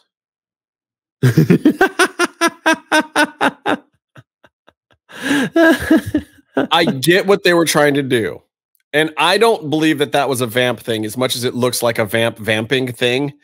I believe it was a skip thing. And I think he was going for like one of those wink and a nod end of a Friday the 13th movie kind of things where it's like, is that Vampiro in there or is that, the spirit of the maestro? Right. Yeah. He's talking about the migraines that he hears with like, but it needed something else. Like it needed some superimposed weird effect or something that I feel like they just didn't do where you see like the spirit of something else inhabiting Vampiro or something. Because really what it turns out looking like is just like that Vampiro's got a huge ego and that he's doing some weird breaking the wall, looking at the camera thing at the end. I don't know. That was kind of cool. They did a stretcher ambulance spot. Like it really made it a big deal. You haven't seen that yet on the show. Yeah. And as far as any of you listeners are concerned, if Casey asks, we gave this a 1 out of 4 because Penta lost and got stretchered. But secretly, I really like this episode. It was a good episode. Should we go to break and then do another 2 hours? Let's go to break and then we'll come back and talk about a little bit of Dynamite. Okay, no. We can't talk about Jimmy Walker's my third cousin. All right, let's talk about Jimmy Walker then. Dynamite. All right, that's all you have to say about him. Yeah, I don't know. I saw him at a family reunion once. He was like holding court on the other side. He looked like a douchebag. I don't know. What am I going to say? It's Jimmy Walker. You know what happens. Money changes people. I'm pretty sure he was that guy the whole time. All right, we'll be right back. Lucha-masks.com, in partnership with Mask Republic, give you personal protective masks to keep you Lucha strong in the fight versus COVID-19. With world-class luchadors Blue Demon Jr., the Lucha Brothers, LA Park, Ultimo Dragon, Cain Velasquez, Conan, and so much more. Head to lucha-masks.com and you too can become a masked warrior. Lucha-masks.com, powered by Pro Wrestling Revolution. And we're back. Byron, I know you're busy over there, but I got something to say. I got something to get off my chest. All right, let's move on to the next topic at hand. AEW reviewing Impact again. Let's go.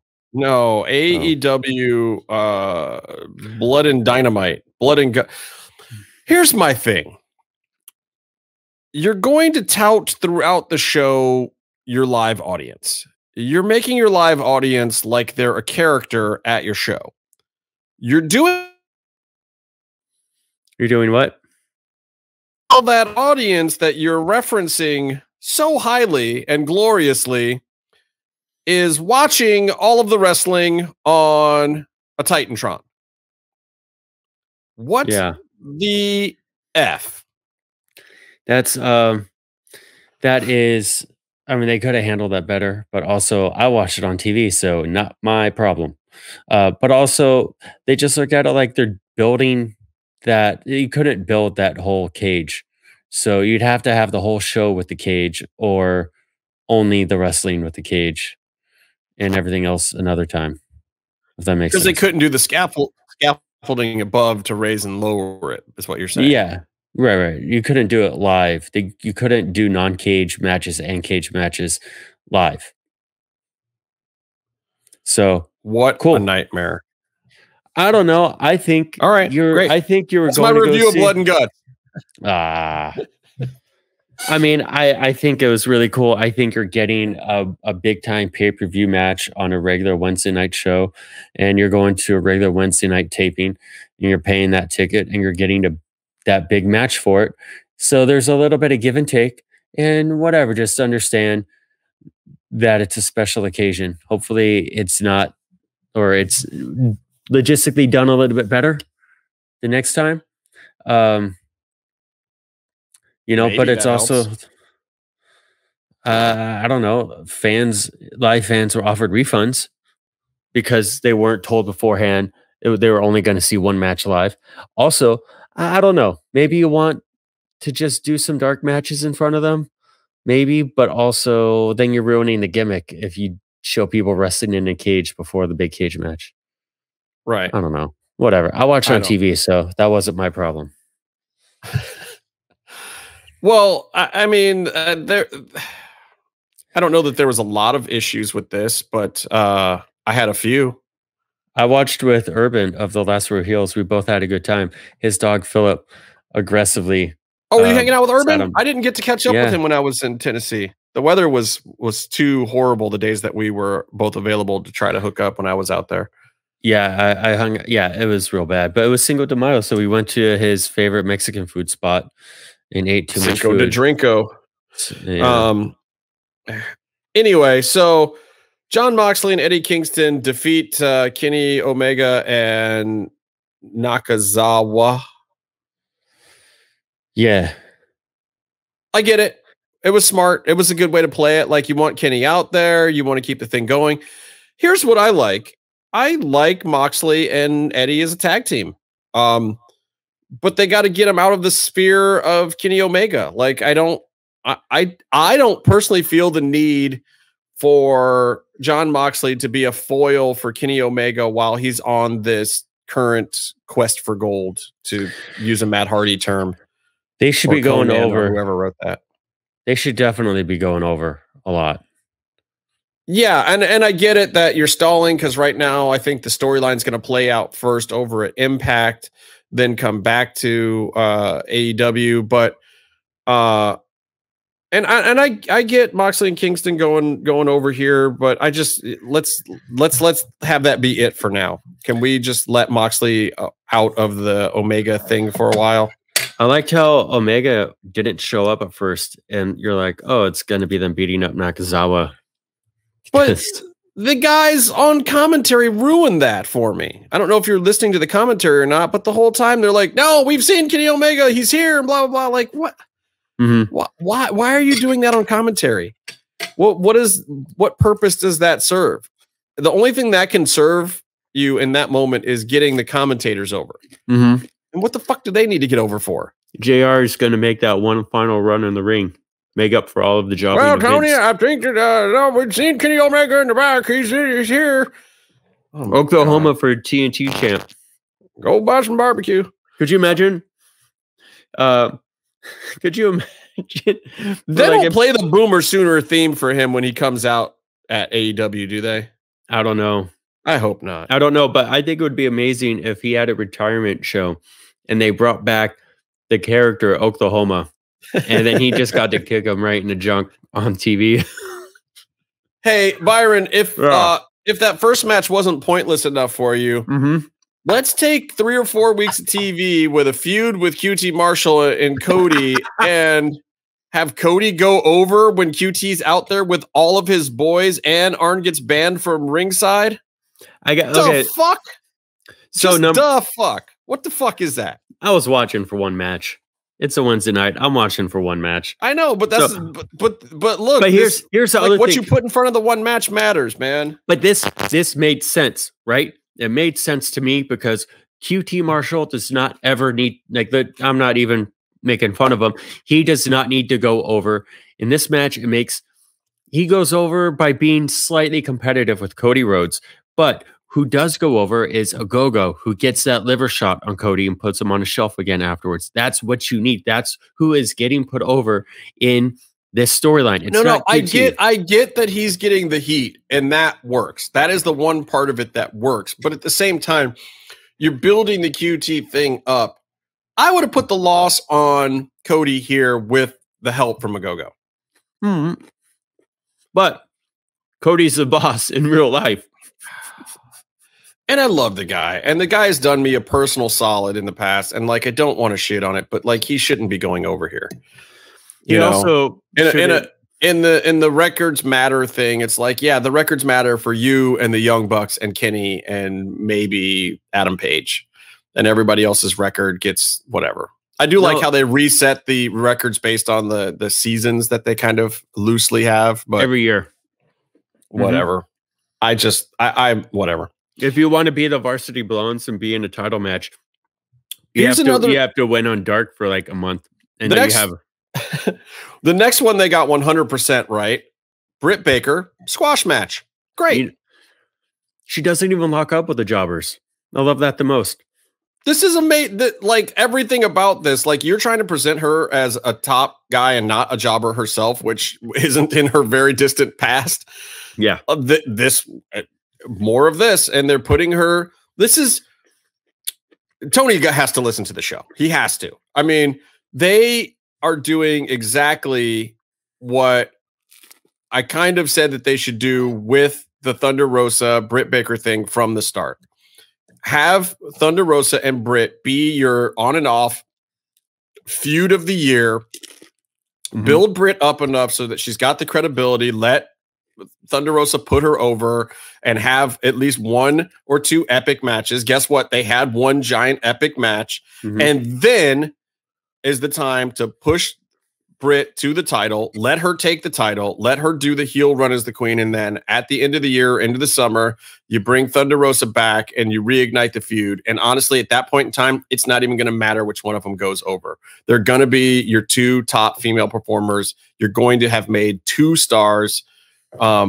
And so far, this is one of the storylines that they're getting right. Now, some people dislike Britt, but I think that you're disliking Britt because they're doing the right job with her. They've made her a heel. She is the female Roddy Piper right now, and she's really good at it.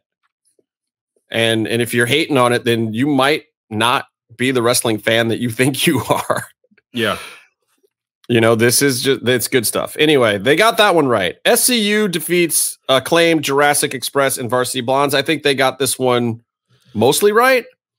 I would have loved to have seen the Acclaimed go over here. I get why they aren't, because they haven't done quite what they need to do with the Acclaimed yet.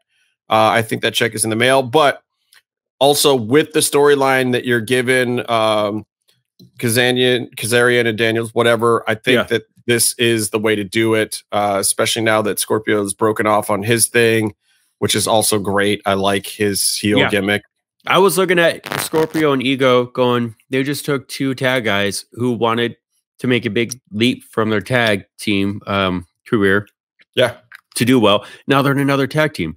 But they're two singles guys together, and they're really. I mean, Ego's been great, but see, that's why I like them, because I look at those two guys and I see a heel tag faction, and I think that works for them. I think AEW has a little bit too much going on with that, you know, whether it be the best friends contingent or whether it be, you know, Miro and the video game guys, Kip or whatever. Like, I think they do have a lot of that going on already, but that also might be one of the reasons why this works, because it's one of the things that AEW does know, and they can take these guys into singles and tag matches.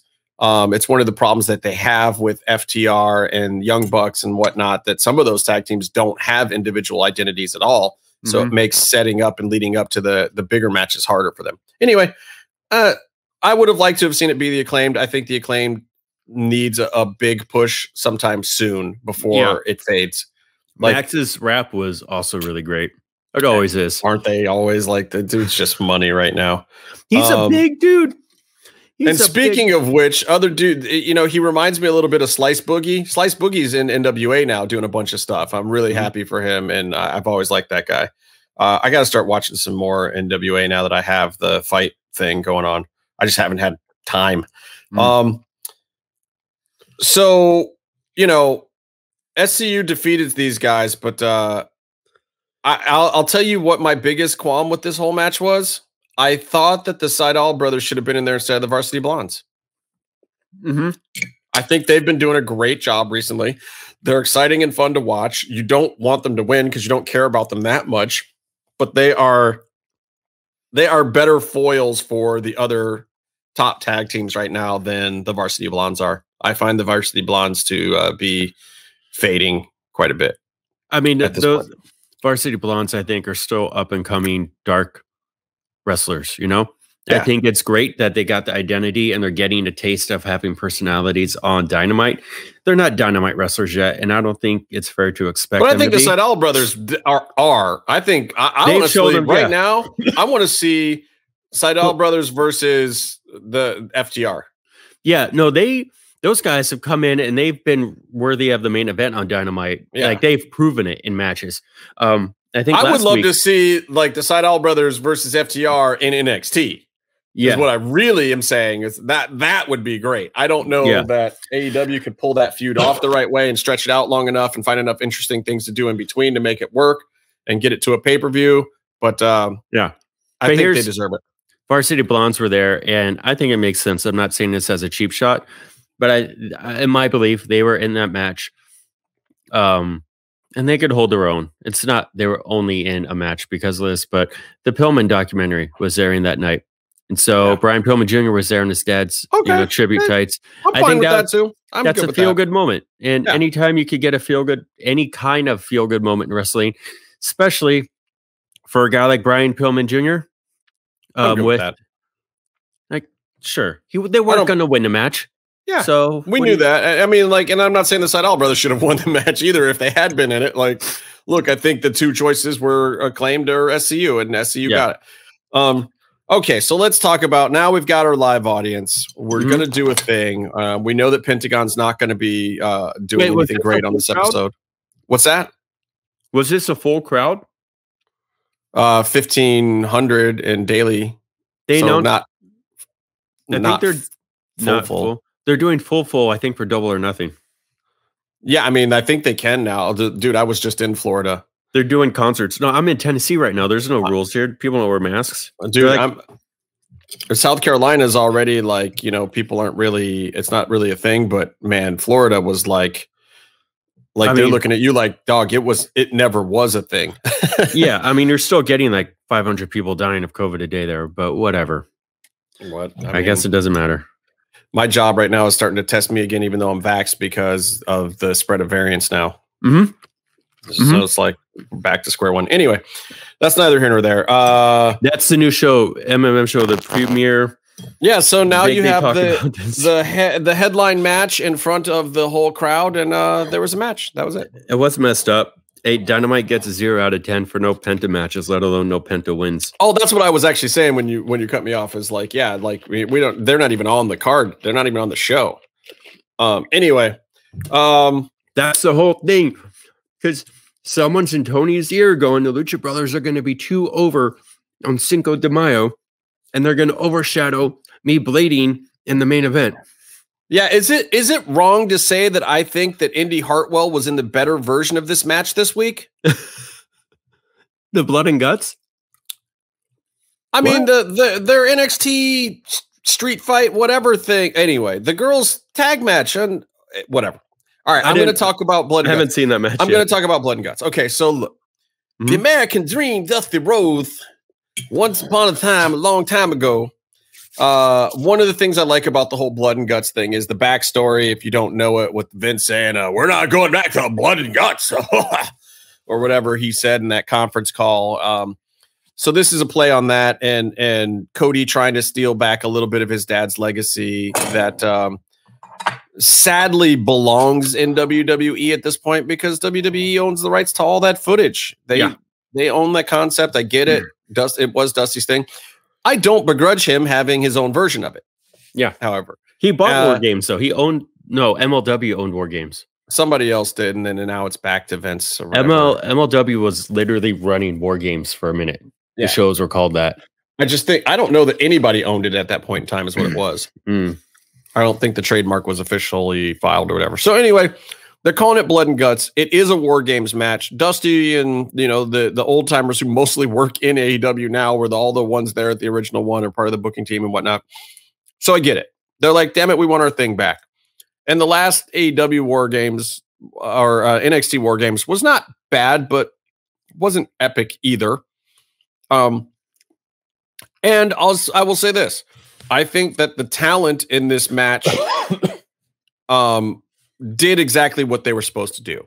I thought the storylines were interesting. I liked how Wardlow and Hagar were presented a lot. I never have anything bad to say about Santana and Ortiz. Oh my God, they were the best. They were really good. Sammy Guevara, God bless him. MJF's acting. Everybody's blading or hard way. Pulling up the mat was a great look. Taking down the ring ropes. But there was a lack of slickness to this that made it feel like an AWA house show. There was something missing. And this is the whole WWE factor that keeps AEW clearly behind WWE in a lot of ways. The fact that they couldn't figure out how to suspend the cage and do trussing that got the audience in there. The pacing of the match and the way they timed it out for TV. The agenting and the times when everybody was just sitting there blown up because they had done some tremendous stuff. It just didn't, the timing of a lot of the stuff didn't feel right. Also I felt like some of the guys, like even Sammy Guevara, I think that he was agented well for his opening segment of the match, and then nobody helped him through the rest of it. And the refs aren't calling in anything, sending anything in. And there was just a few moments where it was just like, guys, what are we doing here? Well, that's where, I mean, they didn't have refs in the ring helping, and they didn't have refs on top of the cage. And that's where you see where the refs contribute. That, the strings, whatever, but you don't see behind the curtains. They're a conduit to Gorilla, but also ask yourself, who's at Gorilla? Is Arn back there helping agent the match? Like who's at Gorilla for this match? Yeah. I don't know. And that's a legit question. Like, I honestly don't know that. But my problem with AEW a lot of the times is I feel like they don't know that either. Yeah. There was something to this. I thought everything, like you said, was great at the beginning. Everyone had how they were getting in their House of Fire moments. It felt like once MJF and Jericho got on top of the cage, they didn't show anything inside the cage. Nothing mattered in there anymore. And then from there, pacing and timing, I think it'll all get fixed when it gets edited into a package. But from there was no pacing or timing or suspense. And again, how could you blame them being in the moment with what they're going through? But also, like, Jericho, by the way, I think he only took 3 bumps. One of them was him giving a code breaker. Yeah. By the way, and he was so. But that's okay because the new look works great for him. I mean, it's like half lion tamer, half the badass cursing Jericho from Japan right now, and he's playing them all as face. Yeah, I love it. But it's the ending was ruined. The ending was just ruined because I don't know if they ended early or if they don't know how to direct a show or a movie. But like less is more. I'm all aboard them doing the stunts, like the stunt falls. They've been doing them. Great. Toss a guy off and that even just 10 feet and land on him. But that was so stupid. How would you show the bag on camera? It wasn't even the spot that bothered me. The writing of the spot bothered me more. So you're the threat of pushing him off the cage, you get the win, and you're going to push him off anyway. I get how you're reading that on paper and you think that makes MJF more dastardly. But also what it does is it insults your wrestling fans because what they're waiting for is to hear the bell ring. The bell ringing because of something is a staple of wrestling. Yeah. Like go ahead. It's just that there's so many. I don't get it. There's so many beats that they missed. That's what I'm saying. Like everything was there, but they just kept missing beats for some reason. I don't get it. It's because they didn't have a ref helping them. Because you're an athlete in the moment doing stuff. Maybe you forget. But to have a ref helping, you have to have an agent in the back that's telling them how to help. You have to have a writer in the back that's pushing the story along. Like who is that? Who are the agents at AEW? Is it what? Jerry Lynn, Malenko, Arn, Tully? Dustin. Whose match was this? Billy Gunn.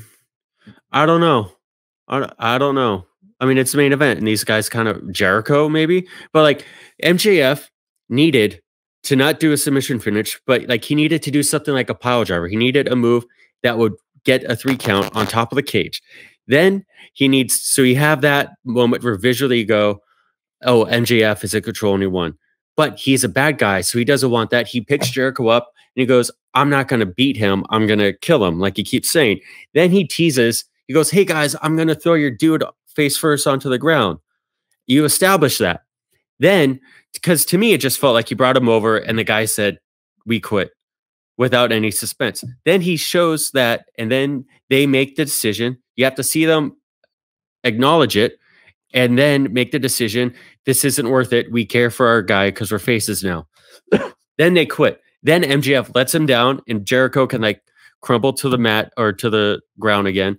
And then you need to have some time to clear. So you're like, this is over. We're about to cut to end the show. Then MJF gets a smile on his face, picks Jericho up, and they do the stunt fall from there. Jericho falls. And before he falls off, before like, he hits the ground, you cut to black. There you go.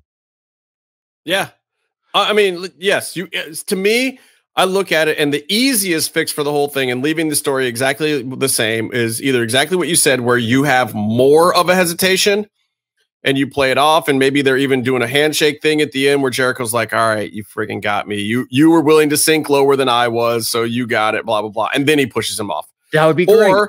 Or you go the simple route of right after, like literally the second after they ring the bell and his guys, this, that, and the other thing, you throws him off immediately. You don't do a half-second hesitation, make everyone think the match is over and blah, blah, blah, and then kind of kick him off. No, like it's literally bell rings and everyone's okay, and whoo, right then, throw him off. Or you have him throw him off, and that's when the guys are run over and they're like, no. And that's when the match stops, after the spot. That would also make sense. Somehow they managed to do the right thing the exact wrong way just for the emotional connection to the big spot. I don't know. But you can fix all of that in editing because you have close-ups. So you could tease out the moments and do whatever music over it. But yeah, they missed all those, the visual storytelling. Something happens, then you show someone else saw it. Now someone reacts to it. Instead, it was just like a big old schmoz. And then, like you said, just don't create a moment if you're not going to do it right. Don't create the tease of, oh, I'm not going to throw him off. Look, if you're not going to do that right. MLW may have had the biggest moment of the week, but I think that NXT was probably the best wrestling show of the week because it wasn't AEW, Blood and Guts. Sorry, guys. It just wasn't. So let's take a quick break, and I want to tell you why I think this week's NXT was actually the best wrestling program on TV this week. Oh, my God. If you're listening to this and you haven't visited luchacentral.com, it's time to do it. LuchaCentral.com is the online home for Lucha Libre, where you can get all of the top news in English and in Spanish. Find the best curated video content and original content not seen anywhere else. Find when Lucha Libre events would be happening in your area.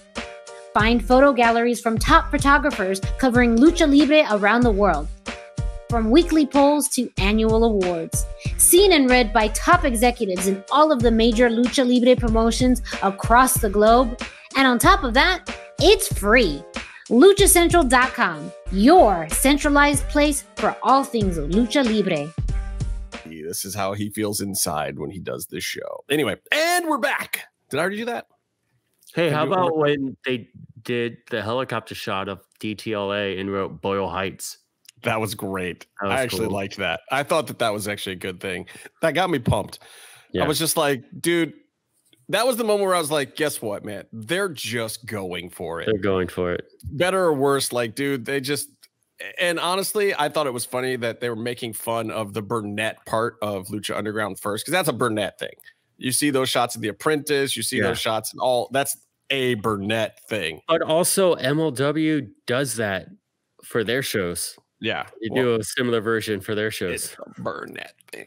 Anyway, NXT was the best wrestling show this week and an overall basis of pushing storylines forward, good wrestling that made sense, wrestlers doing big spots and working hard and even taking some damage, but doing it safely and doing it in an entertaining fashion. It wasn't AEW. Like AEW had some high spots. MLW show was great, but it was also short and it had some good matches and then had that big spot. And Raw was dismal. I didn't even pay attention to it. Just pretend I didn't watch SmackDown, so maybe SmackDown was better. But I would just ignore all of those shows. Can I tell you that I did see The Wrong Missy last night with my brother, and Roman Reigns was in it, and he was pretty good. I think he's going to actually turn out to be a fabulous actor when he hangs it all up and leaves WWE. Anyway, so here's the thing. My overall thoughts, I give this episode probably an A- overall, which is pretty high for NXT recently, but I think I figured out what's going on. Everyone's back. The WrestleMania haze is not there was this WrestleMania cloud over NXT this year where it felt like the resources got pulled away to the other shows or everyone was focused on the big WrestleMania thing and NXT got overlooked. Like they got left with, bad babysitter notes of what to do to feed the dog and the kids. And after that, it was all just Netflix and popcorn. Wait, I'm sorry. I thought that was a different reference. No. With pools. No, it wasn't. Not this time. You said taking care of the kids. Yes. Not dropping them off. No, I was thinking, let's move on. Okay.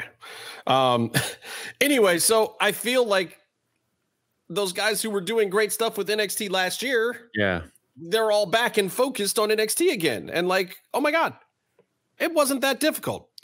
With one minor exception that I will get to shortly. But I agree. Swerve defeats Leon Ruff in a Falls Count Anywhere match. Swerve finally has a stable. They're finally like, even though it's against Leon Ruff.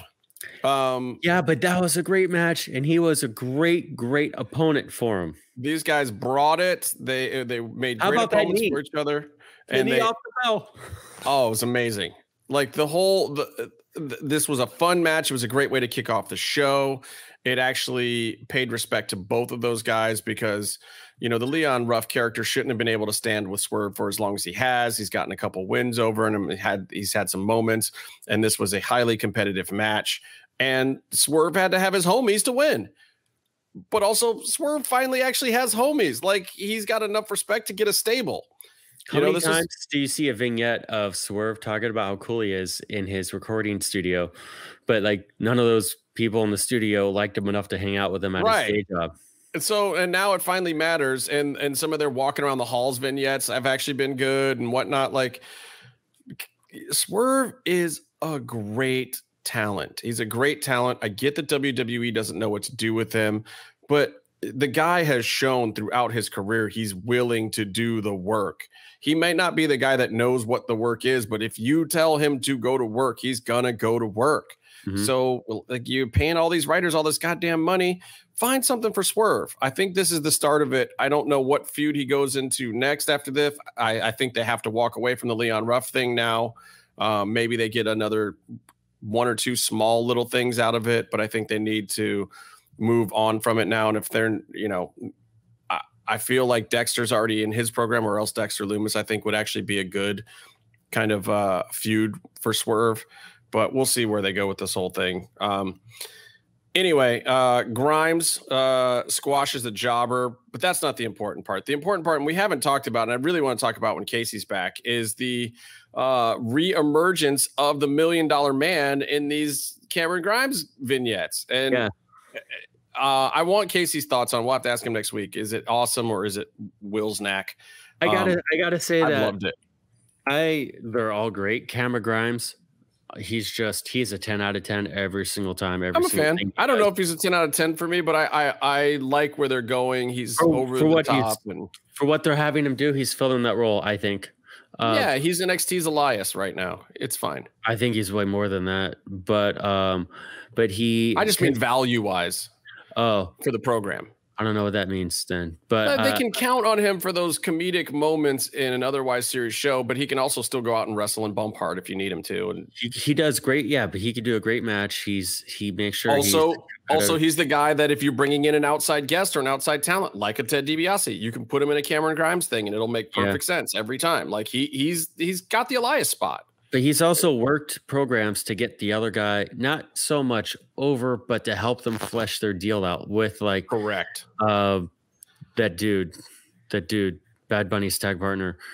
That guy was like a walking cardboard box. And then Cameron the Archer of Infamy, Damian Priest? Archer, yeah. And Cameron Grimes is like, here's the Lance Archer of Infamy. Lance Archer. The Lance Archer of Infamy, Damian Lance. Don't compare them. Lance Archer is so much better than Damian Priest ever will be, but he probably won't ever make as much because he didn't do a match with Bad Bunny at WrestleMania. He'll never be as famous. Lance Archer will be lucky to be as famous as Damian Priest is right now as a rookie on the Raw roster. Yeah, but Lance Archer is much, much better, by the way. And look at his old Japanese stuff. Lance Archer could be much, much better, but we'll see if he can do that off the juice. Moving on. So, my thing about this that I wanted to say 20 minutes ago was that Ted DiBiase, I don't know if he was supposed to, but he totally blew a spot and told everyone that he was doing the Cameron Grimes segments before they aired. But does that really matter? Like I mean, for the first one, maybe. All the other ones, okay, it's a recurring thing. I mean, I popped actually seeing the segment more than like some surprise of Ted DiBiase popping back up. Like you felt it coming as soon as the Dogecoin thing was happening. The doggy coins. Anyway, Grimes, good stuff. Cross. Wow. Oh no, we're not there yet. Let me talk about Tommaso Ciampa, Timothy Thatcher versus Grizzled Young Veterans.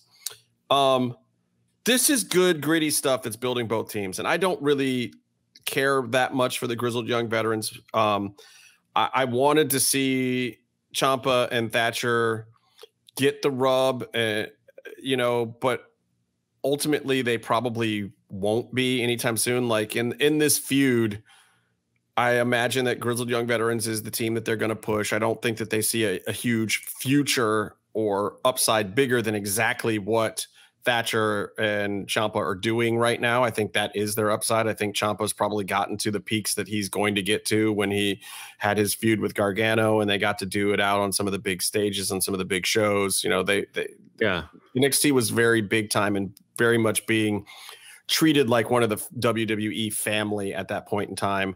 Isn't it weird to look at Ciampa and Gargano now? Like they used to be like together. Yeah. Like you couldn't imagine one without the other. And now they're just, you couldn't be further apart.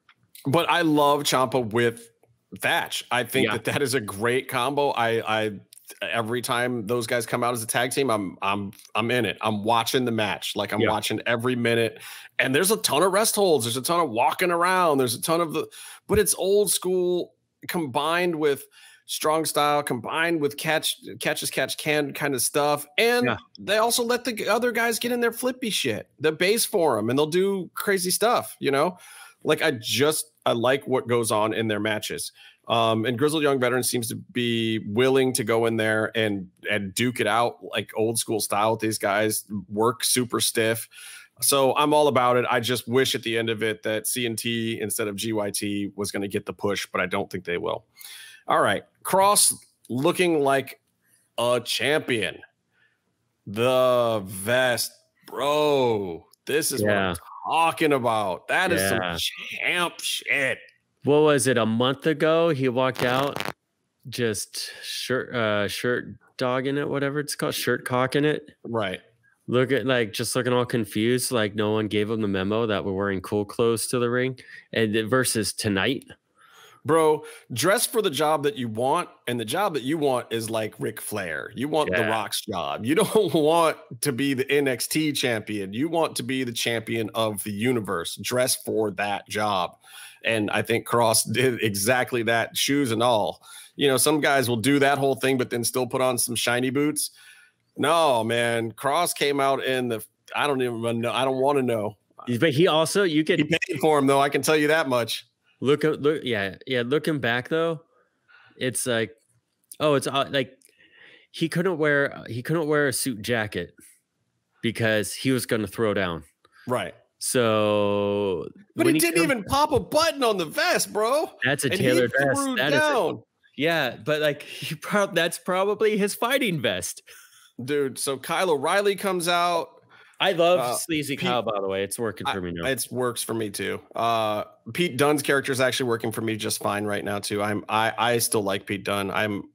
I'm not expecting him to go to the moon or anything, but I like exactly how they're using him. I think he's in the exact right spot. I have no issue with Pete Dunne at all.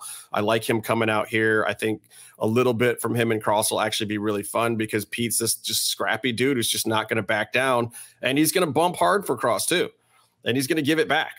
Like I hope that Cross doesn't hold back too much on him because I think Pete can take it, and I think it'll be a chance for Cross to throw down a little more of his Muay Thai kind of style and actually have it look a little more convincing. Anyway, I like that. And then you get your return of Balor, and the great thing about it is this didn't turn into a segment for Balor to get his heat back on Cross. Balor took it, and Cross wipes out all three of those guys pretty much, and the security guard. They bounced off him. We got to go into this a little bit more. Go for it. They all bounce off of him. He grabs them by the neck while he is kneeling on the ground. He just goes, boom. This guy is a monster in a ring full of little boys. That's the name of this segment. Right? They go up and they forearm him and bounce across the ring. Yes. You know, it's like he could choke slam them while standing on his knees. Like this. And he didn't pop a button, like you said. And also, it looked great. Also, like at the first segment when Gargano went into the Regal's office, by the way, I thought we should bring this up. And then the lackey dude did the fake boob joke with Scarlett. That made me feel so like 1999 Raw, like, and it was just like in the worst way. Like you don't have to. Does Scarlett have a boob job? I don't know, but it's a dumb. And that's the funny thing. Like 15 years ago in wrestling, I'd have known the answer to that question. We all would have. Yeah, because you had to. Right, and it was kind of made a point. Plus, she probably would have been in 4 or 5 Braun panties matches by now. Yeah, but it doesn't matter. I never once even thought about it. And and she's in all sorts of scantily clad photos on Cross's IG and whatnot. And you know what? Never even crossed my mind. So why'd you bring it up? I'm just saying the boobs. Like, yeah, she's an attractive lady or whatever, but I've never once thought about that. Yeah. So I mean, wrestling's just in a different place now. So why go back there? It was so hacked. It was so out of place. That's like probably Michael Hayes is walking backstage when they're writing the script, and he's like, let me help you out. You know, it'd be a great moment for this part. And he's like, and he told the writer, and the writer's like, yeah, that'd be good. And then Michael P.S. Hayes just stayed there in the room and watched the writer and was like, are you going to write it down though? Are you going to write it into the script? Yeah, I'm going to write it in. And he just stood there. And I just don't even get it. It's like, you know, I think about some of these talents and I'm just like, God bless them that they don't have to deal with some of that shit. And I hope that that doesn't start happening. Like Shotzi.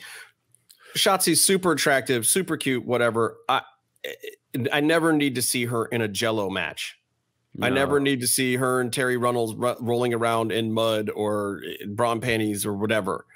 And like, don't get me wrong. Like, I was a big fan of Stacy Keibler and Trish Stratus and all that stuff. But like, it doesn't need to come back.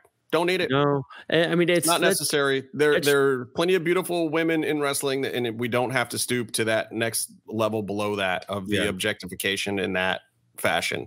I mean, let's just be honest. Like with all careers, there's a bottom and a top, and you try and work your way up, and you get better working conditions. You try and earn better working conditions and better pay when you get to the top. No wrestler likes to do customs. So you're saying that you're trying to power bottom your way out? Well, we're not talking about my career, which I did that for. I don't even know. Oh, this or Casey says power bottom and saves the segment, right? but no wrestler really likes to do customs or those junior high juvenile spots or just all these things that'll get. There's a few that like.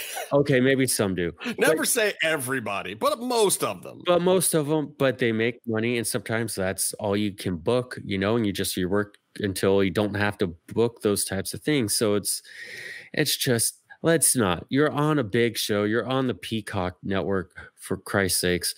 Let's not devolve. You know what I mean? Yeah. Some integrity in our NXT shows. Speaking of integrity, here's another thing let's not do. Let's not have Cross clean house on the Lollipop Guild and then have the remaining members of the Lollipop Guild come out and leave him laying. Especially when Johnny Gargano hasn't finished his last 5 fucking feuds. Does Johnny Gargano finish a feud anymore? All right. I was hoping we could just ignore this part where he beat up a ring full of people who are smaller than him, and then someone even smaller comes in and takes him out. No, and this is I don't like. I'm glad Meatloaf isn't here because it would be a lot of British thickened expletives. Listen, I get it, and this is probably Cross's own fault. I believe that he probably wants to wrestle Austin Theory. They spent some time in Mav Pro together. Austin was there. Austin looked like $1 million back then too. By the way, you know, you say what you want to about whatever his level of his intelligence is in his personal life these days and his business decisions and things that he's done in the past couple of years. He is certainly paying a price for some of that, having gone up to the big time and now being kind of a lackey to someone else on NXT again. But regardless of that, he always looked like he was a WWE superstar. I know that Cross always thought that in ring the kid was good, so I think he's going to give him a shot because I don't know that a lot of other people are super excited about working with Austin Theory. So this may even be Cross's doing of like, oh hey, if you need to feed somebody to me for but put some story behind it, I'll take Austin, whatever. Yeah.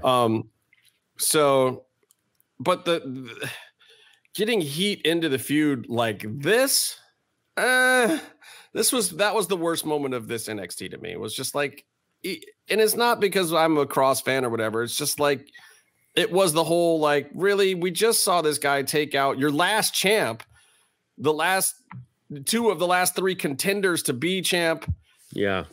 Like, which literally means that all the top guys already came in and had a little scrum there.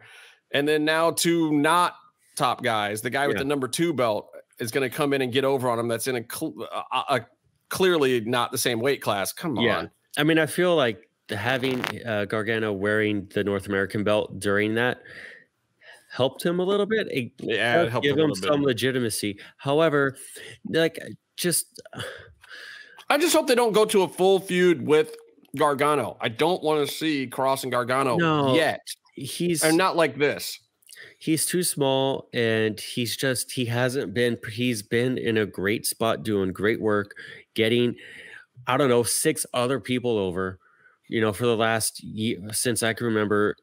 But, that doesn't make him a credible, not so much, for the belt that he has, but it doesn't make him credible against a guy who's twice his size. Yeah. Well, look, clearly the Garganos had some sway in the back on this particular episode. Look, while we're talking about Cross, I hear that Casey has something to say about Cross. So let's see what Casey's got going on here. Oh, no. Hey, yo, this is the professor here. What's up, motherfuckers? Here with the figure review. First of all, I'm going to show you Karrion Kross here. Look, he comes with a vinyl jacket. The jacket sucks. It's a little too small. It's a little too short. Take the jacket off if you're going to display him. He also comes with grabby hands. I don't need him grabbing shit on my shelf. He's already knocking all the other figures off. This thing's got a mind of its own. I want to show you some highlights though. So check this out. The tattoo work on this figure is amazing. Amazing. They did some great work. This is probably some of the best of the Mattel style tattoo work. No, it's not as good as the Legends of Lucha Libre stuff, but we'll take what we could get from Good Brother Cross's first figure here. Great facial likeness, looks just like him. Awesome figure. I give it 5 stars, more or less. The accessories, not so much, but hey, we're not here for the accessories. We're here to Doomsday Saito shit off of our shelves. So once again, Mr. Cross, I hope you're watching. We love you, buddy. Great figure. Next. Let me tell you what hard times is, daddy. We've got the American Dream, Dusty Rhodes in his one-time Survivor Series attire. Okay, first of all, I want to highlight how hideous the face is on this figure. Dusty, not a pretty man. He's a beautiful man, but not a pretty man. So, yeah, this is a pretty ugly figure, but I love it because of it. Comes with this sick hat with the chicken claw. He comes with a poncho.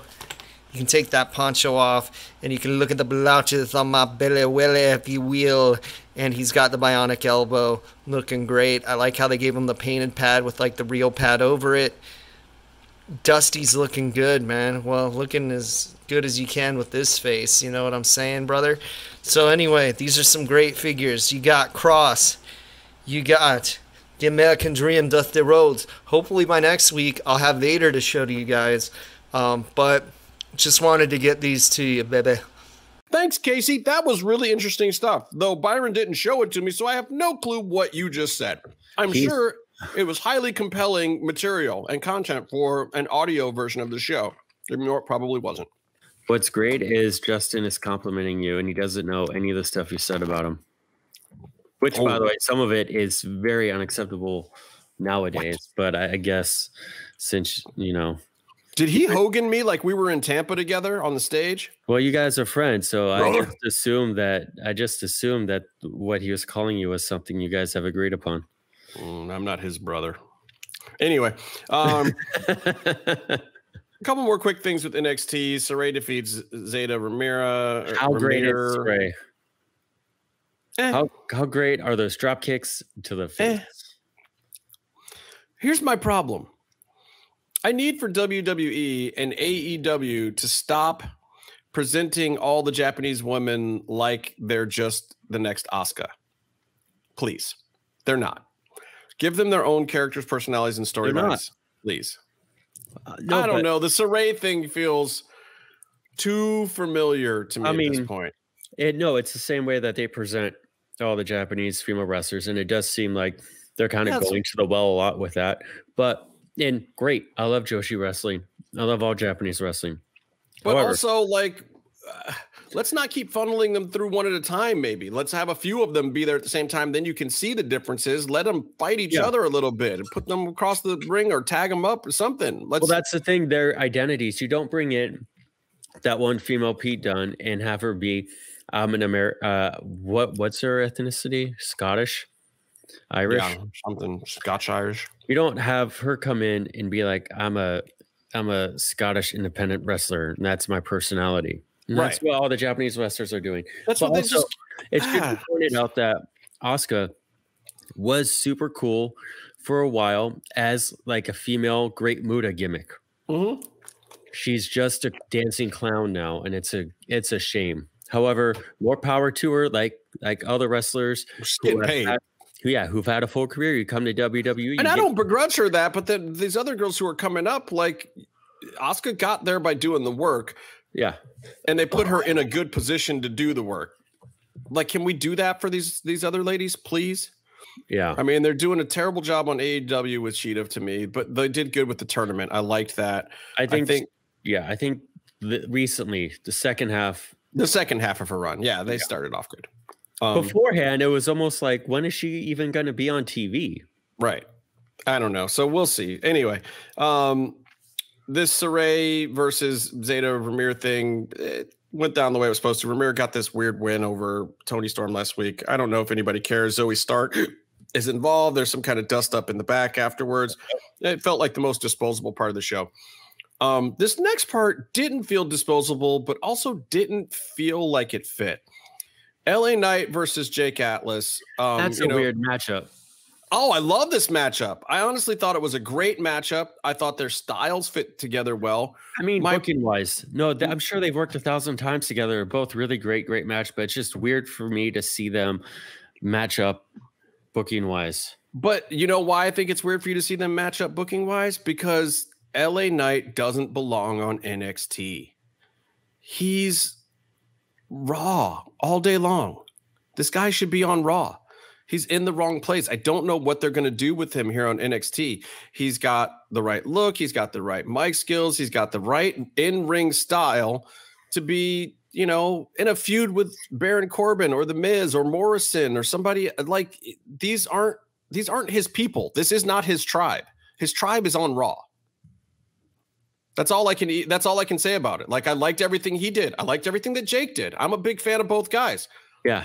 This match didn't belong on the show. This was a great match from, this was a great match for a different wrestling show.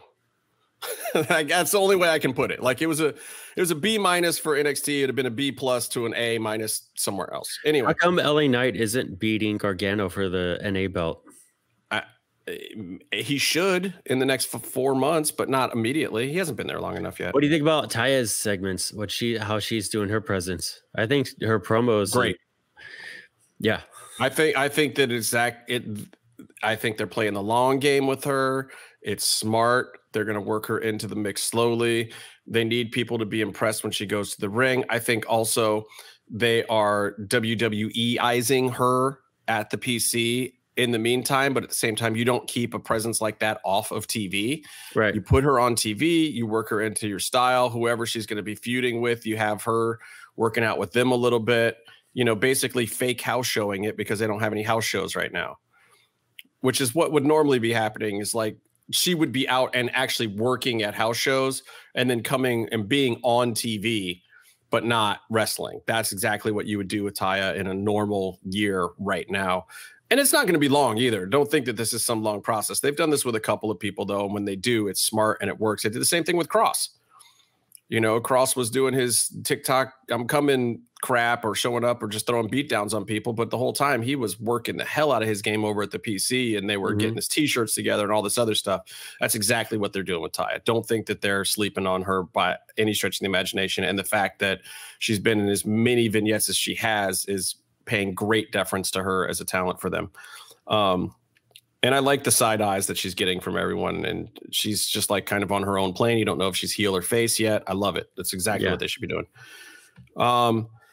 We're getting Santos versus Kushida next week. We're getting Cross versus Austin Theory next week. I believe we're getting the women's titles match next week too. It's going to be a big week next week. But this week's big thing, the way Candice LeRae and Indy Hartwell defeat Shotzi Blackheart and Ember Moon for the NXT Women's Tag Team titles in a brutal street fight. It's not Britt Baker Thunder Rosa, which I thought was a little bit better, but this was damn good. This was damn good all around. And the good news is Candice has finally won gold, and the bad news is Indy Hartwell has finally won gold. I mean, it's a tag title, so I don't know. I think it's great. I mean, The Way has literally 50% of the gold in NXT. Yeah.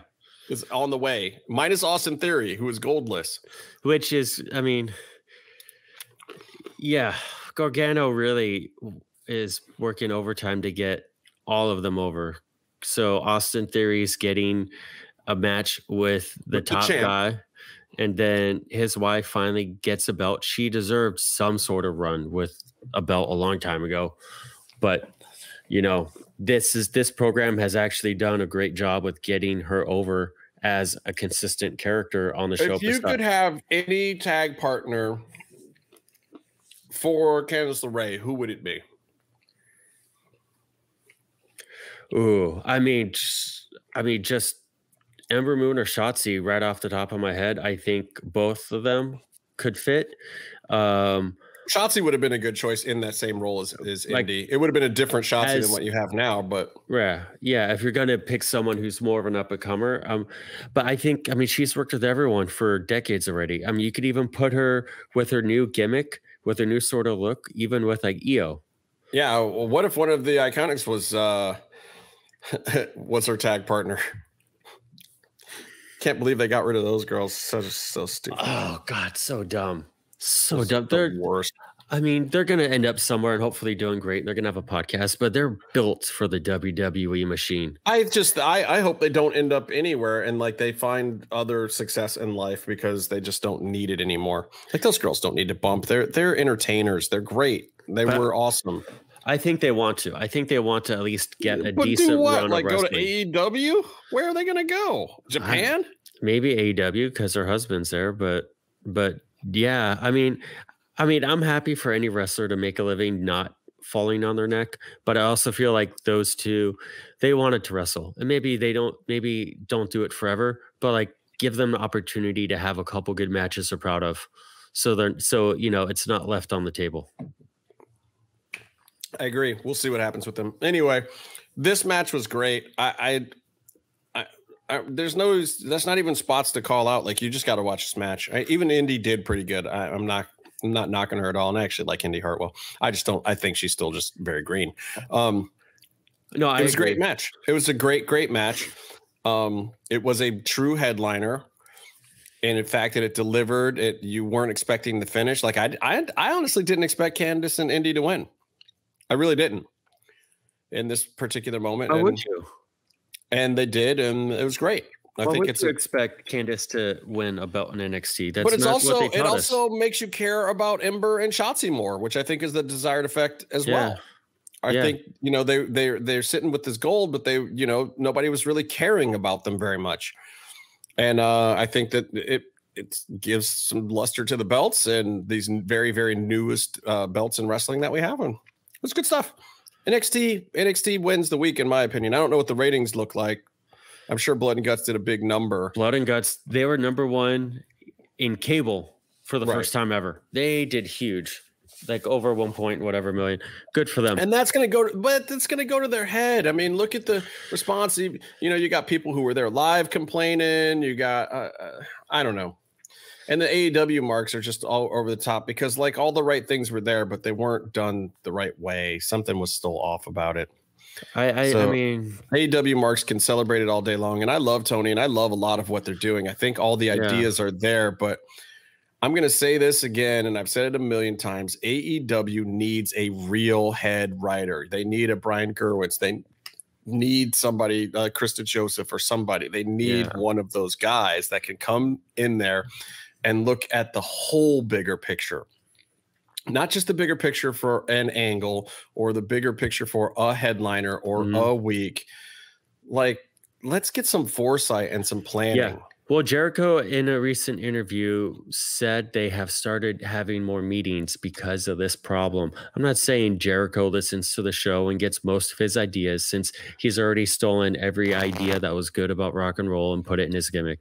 But they are doing more committee meetings during the day, or production meetings, where all the groups will bring their stuff in, because he made the point where like Cody's going to agent his own stuff, produce his own stuff, and he's concerned about making his own stuff as good as it can be. But he's not going to be concerned about a different segment finishing with like a figure four table bump or whatever it is, on top of it.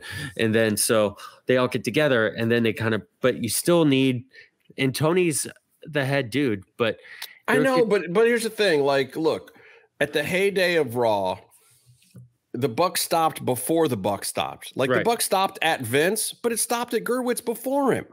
Yeah. You know, like you need a stopgap in there where Tony is not having to cull through the whole thing and can look at the big picture. And then he can go back in like Vince and nitpick the stuff that he wants to nitpick. What he can't do is he can't be the guy to cull it all together. It's not him. He's not that guy. He's not a writer. He's not really a TV producer in that fact. He's a sports owner. He's a money mark. He's a money mark that cares. Yes. He's invested. He does understand wrestling. He knows what he likes. But what he needs is an opportunity in a more stable environment where he can just be infusing what he does that's good instead of being in charge of the entire overall quality control. He needs something that's already been funneled down to hit his desk. And then he can be the top guy, but he needs a stopgap in there. And I just don't see, or if that person is there already, I don't know who that is. And they haven't made it public who that is.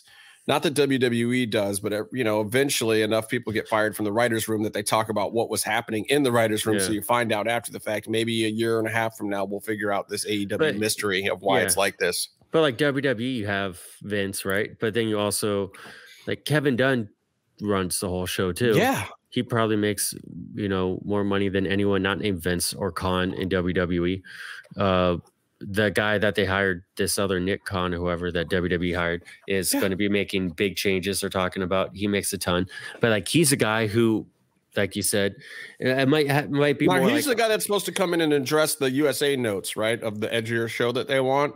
No, Nick Khan, I believe, if I'm not butchering his first name, is like restructuring the whole format of the company. And right. He has and here's the thing, though. Here's the thing.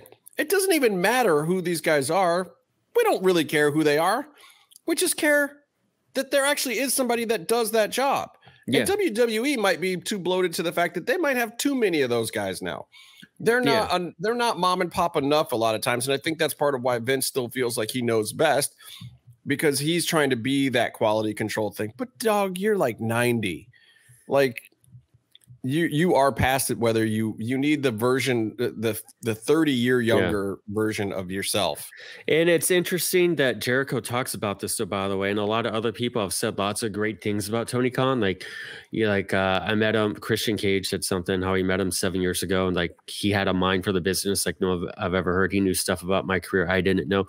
Everyone says all this great stuff about him. And Tony Khan is the head writer of AEW, right? And it's interesting. You put it in perspective, like Jericho brings up something, like brings this up because he can, but you're not going to see Butcher and the Blade talk about how the same segment was done 3 times on the same show.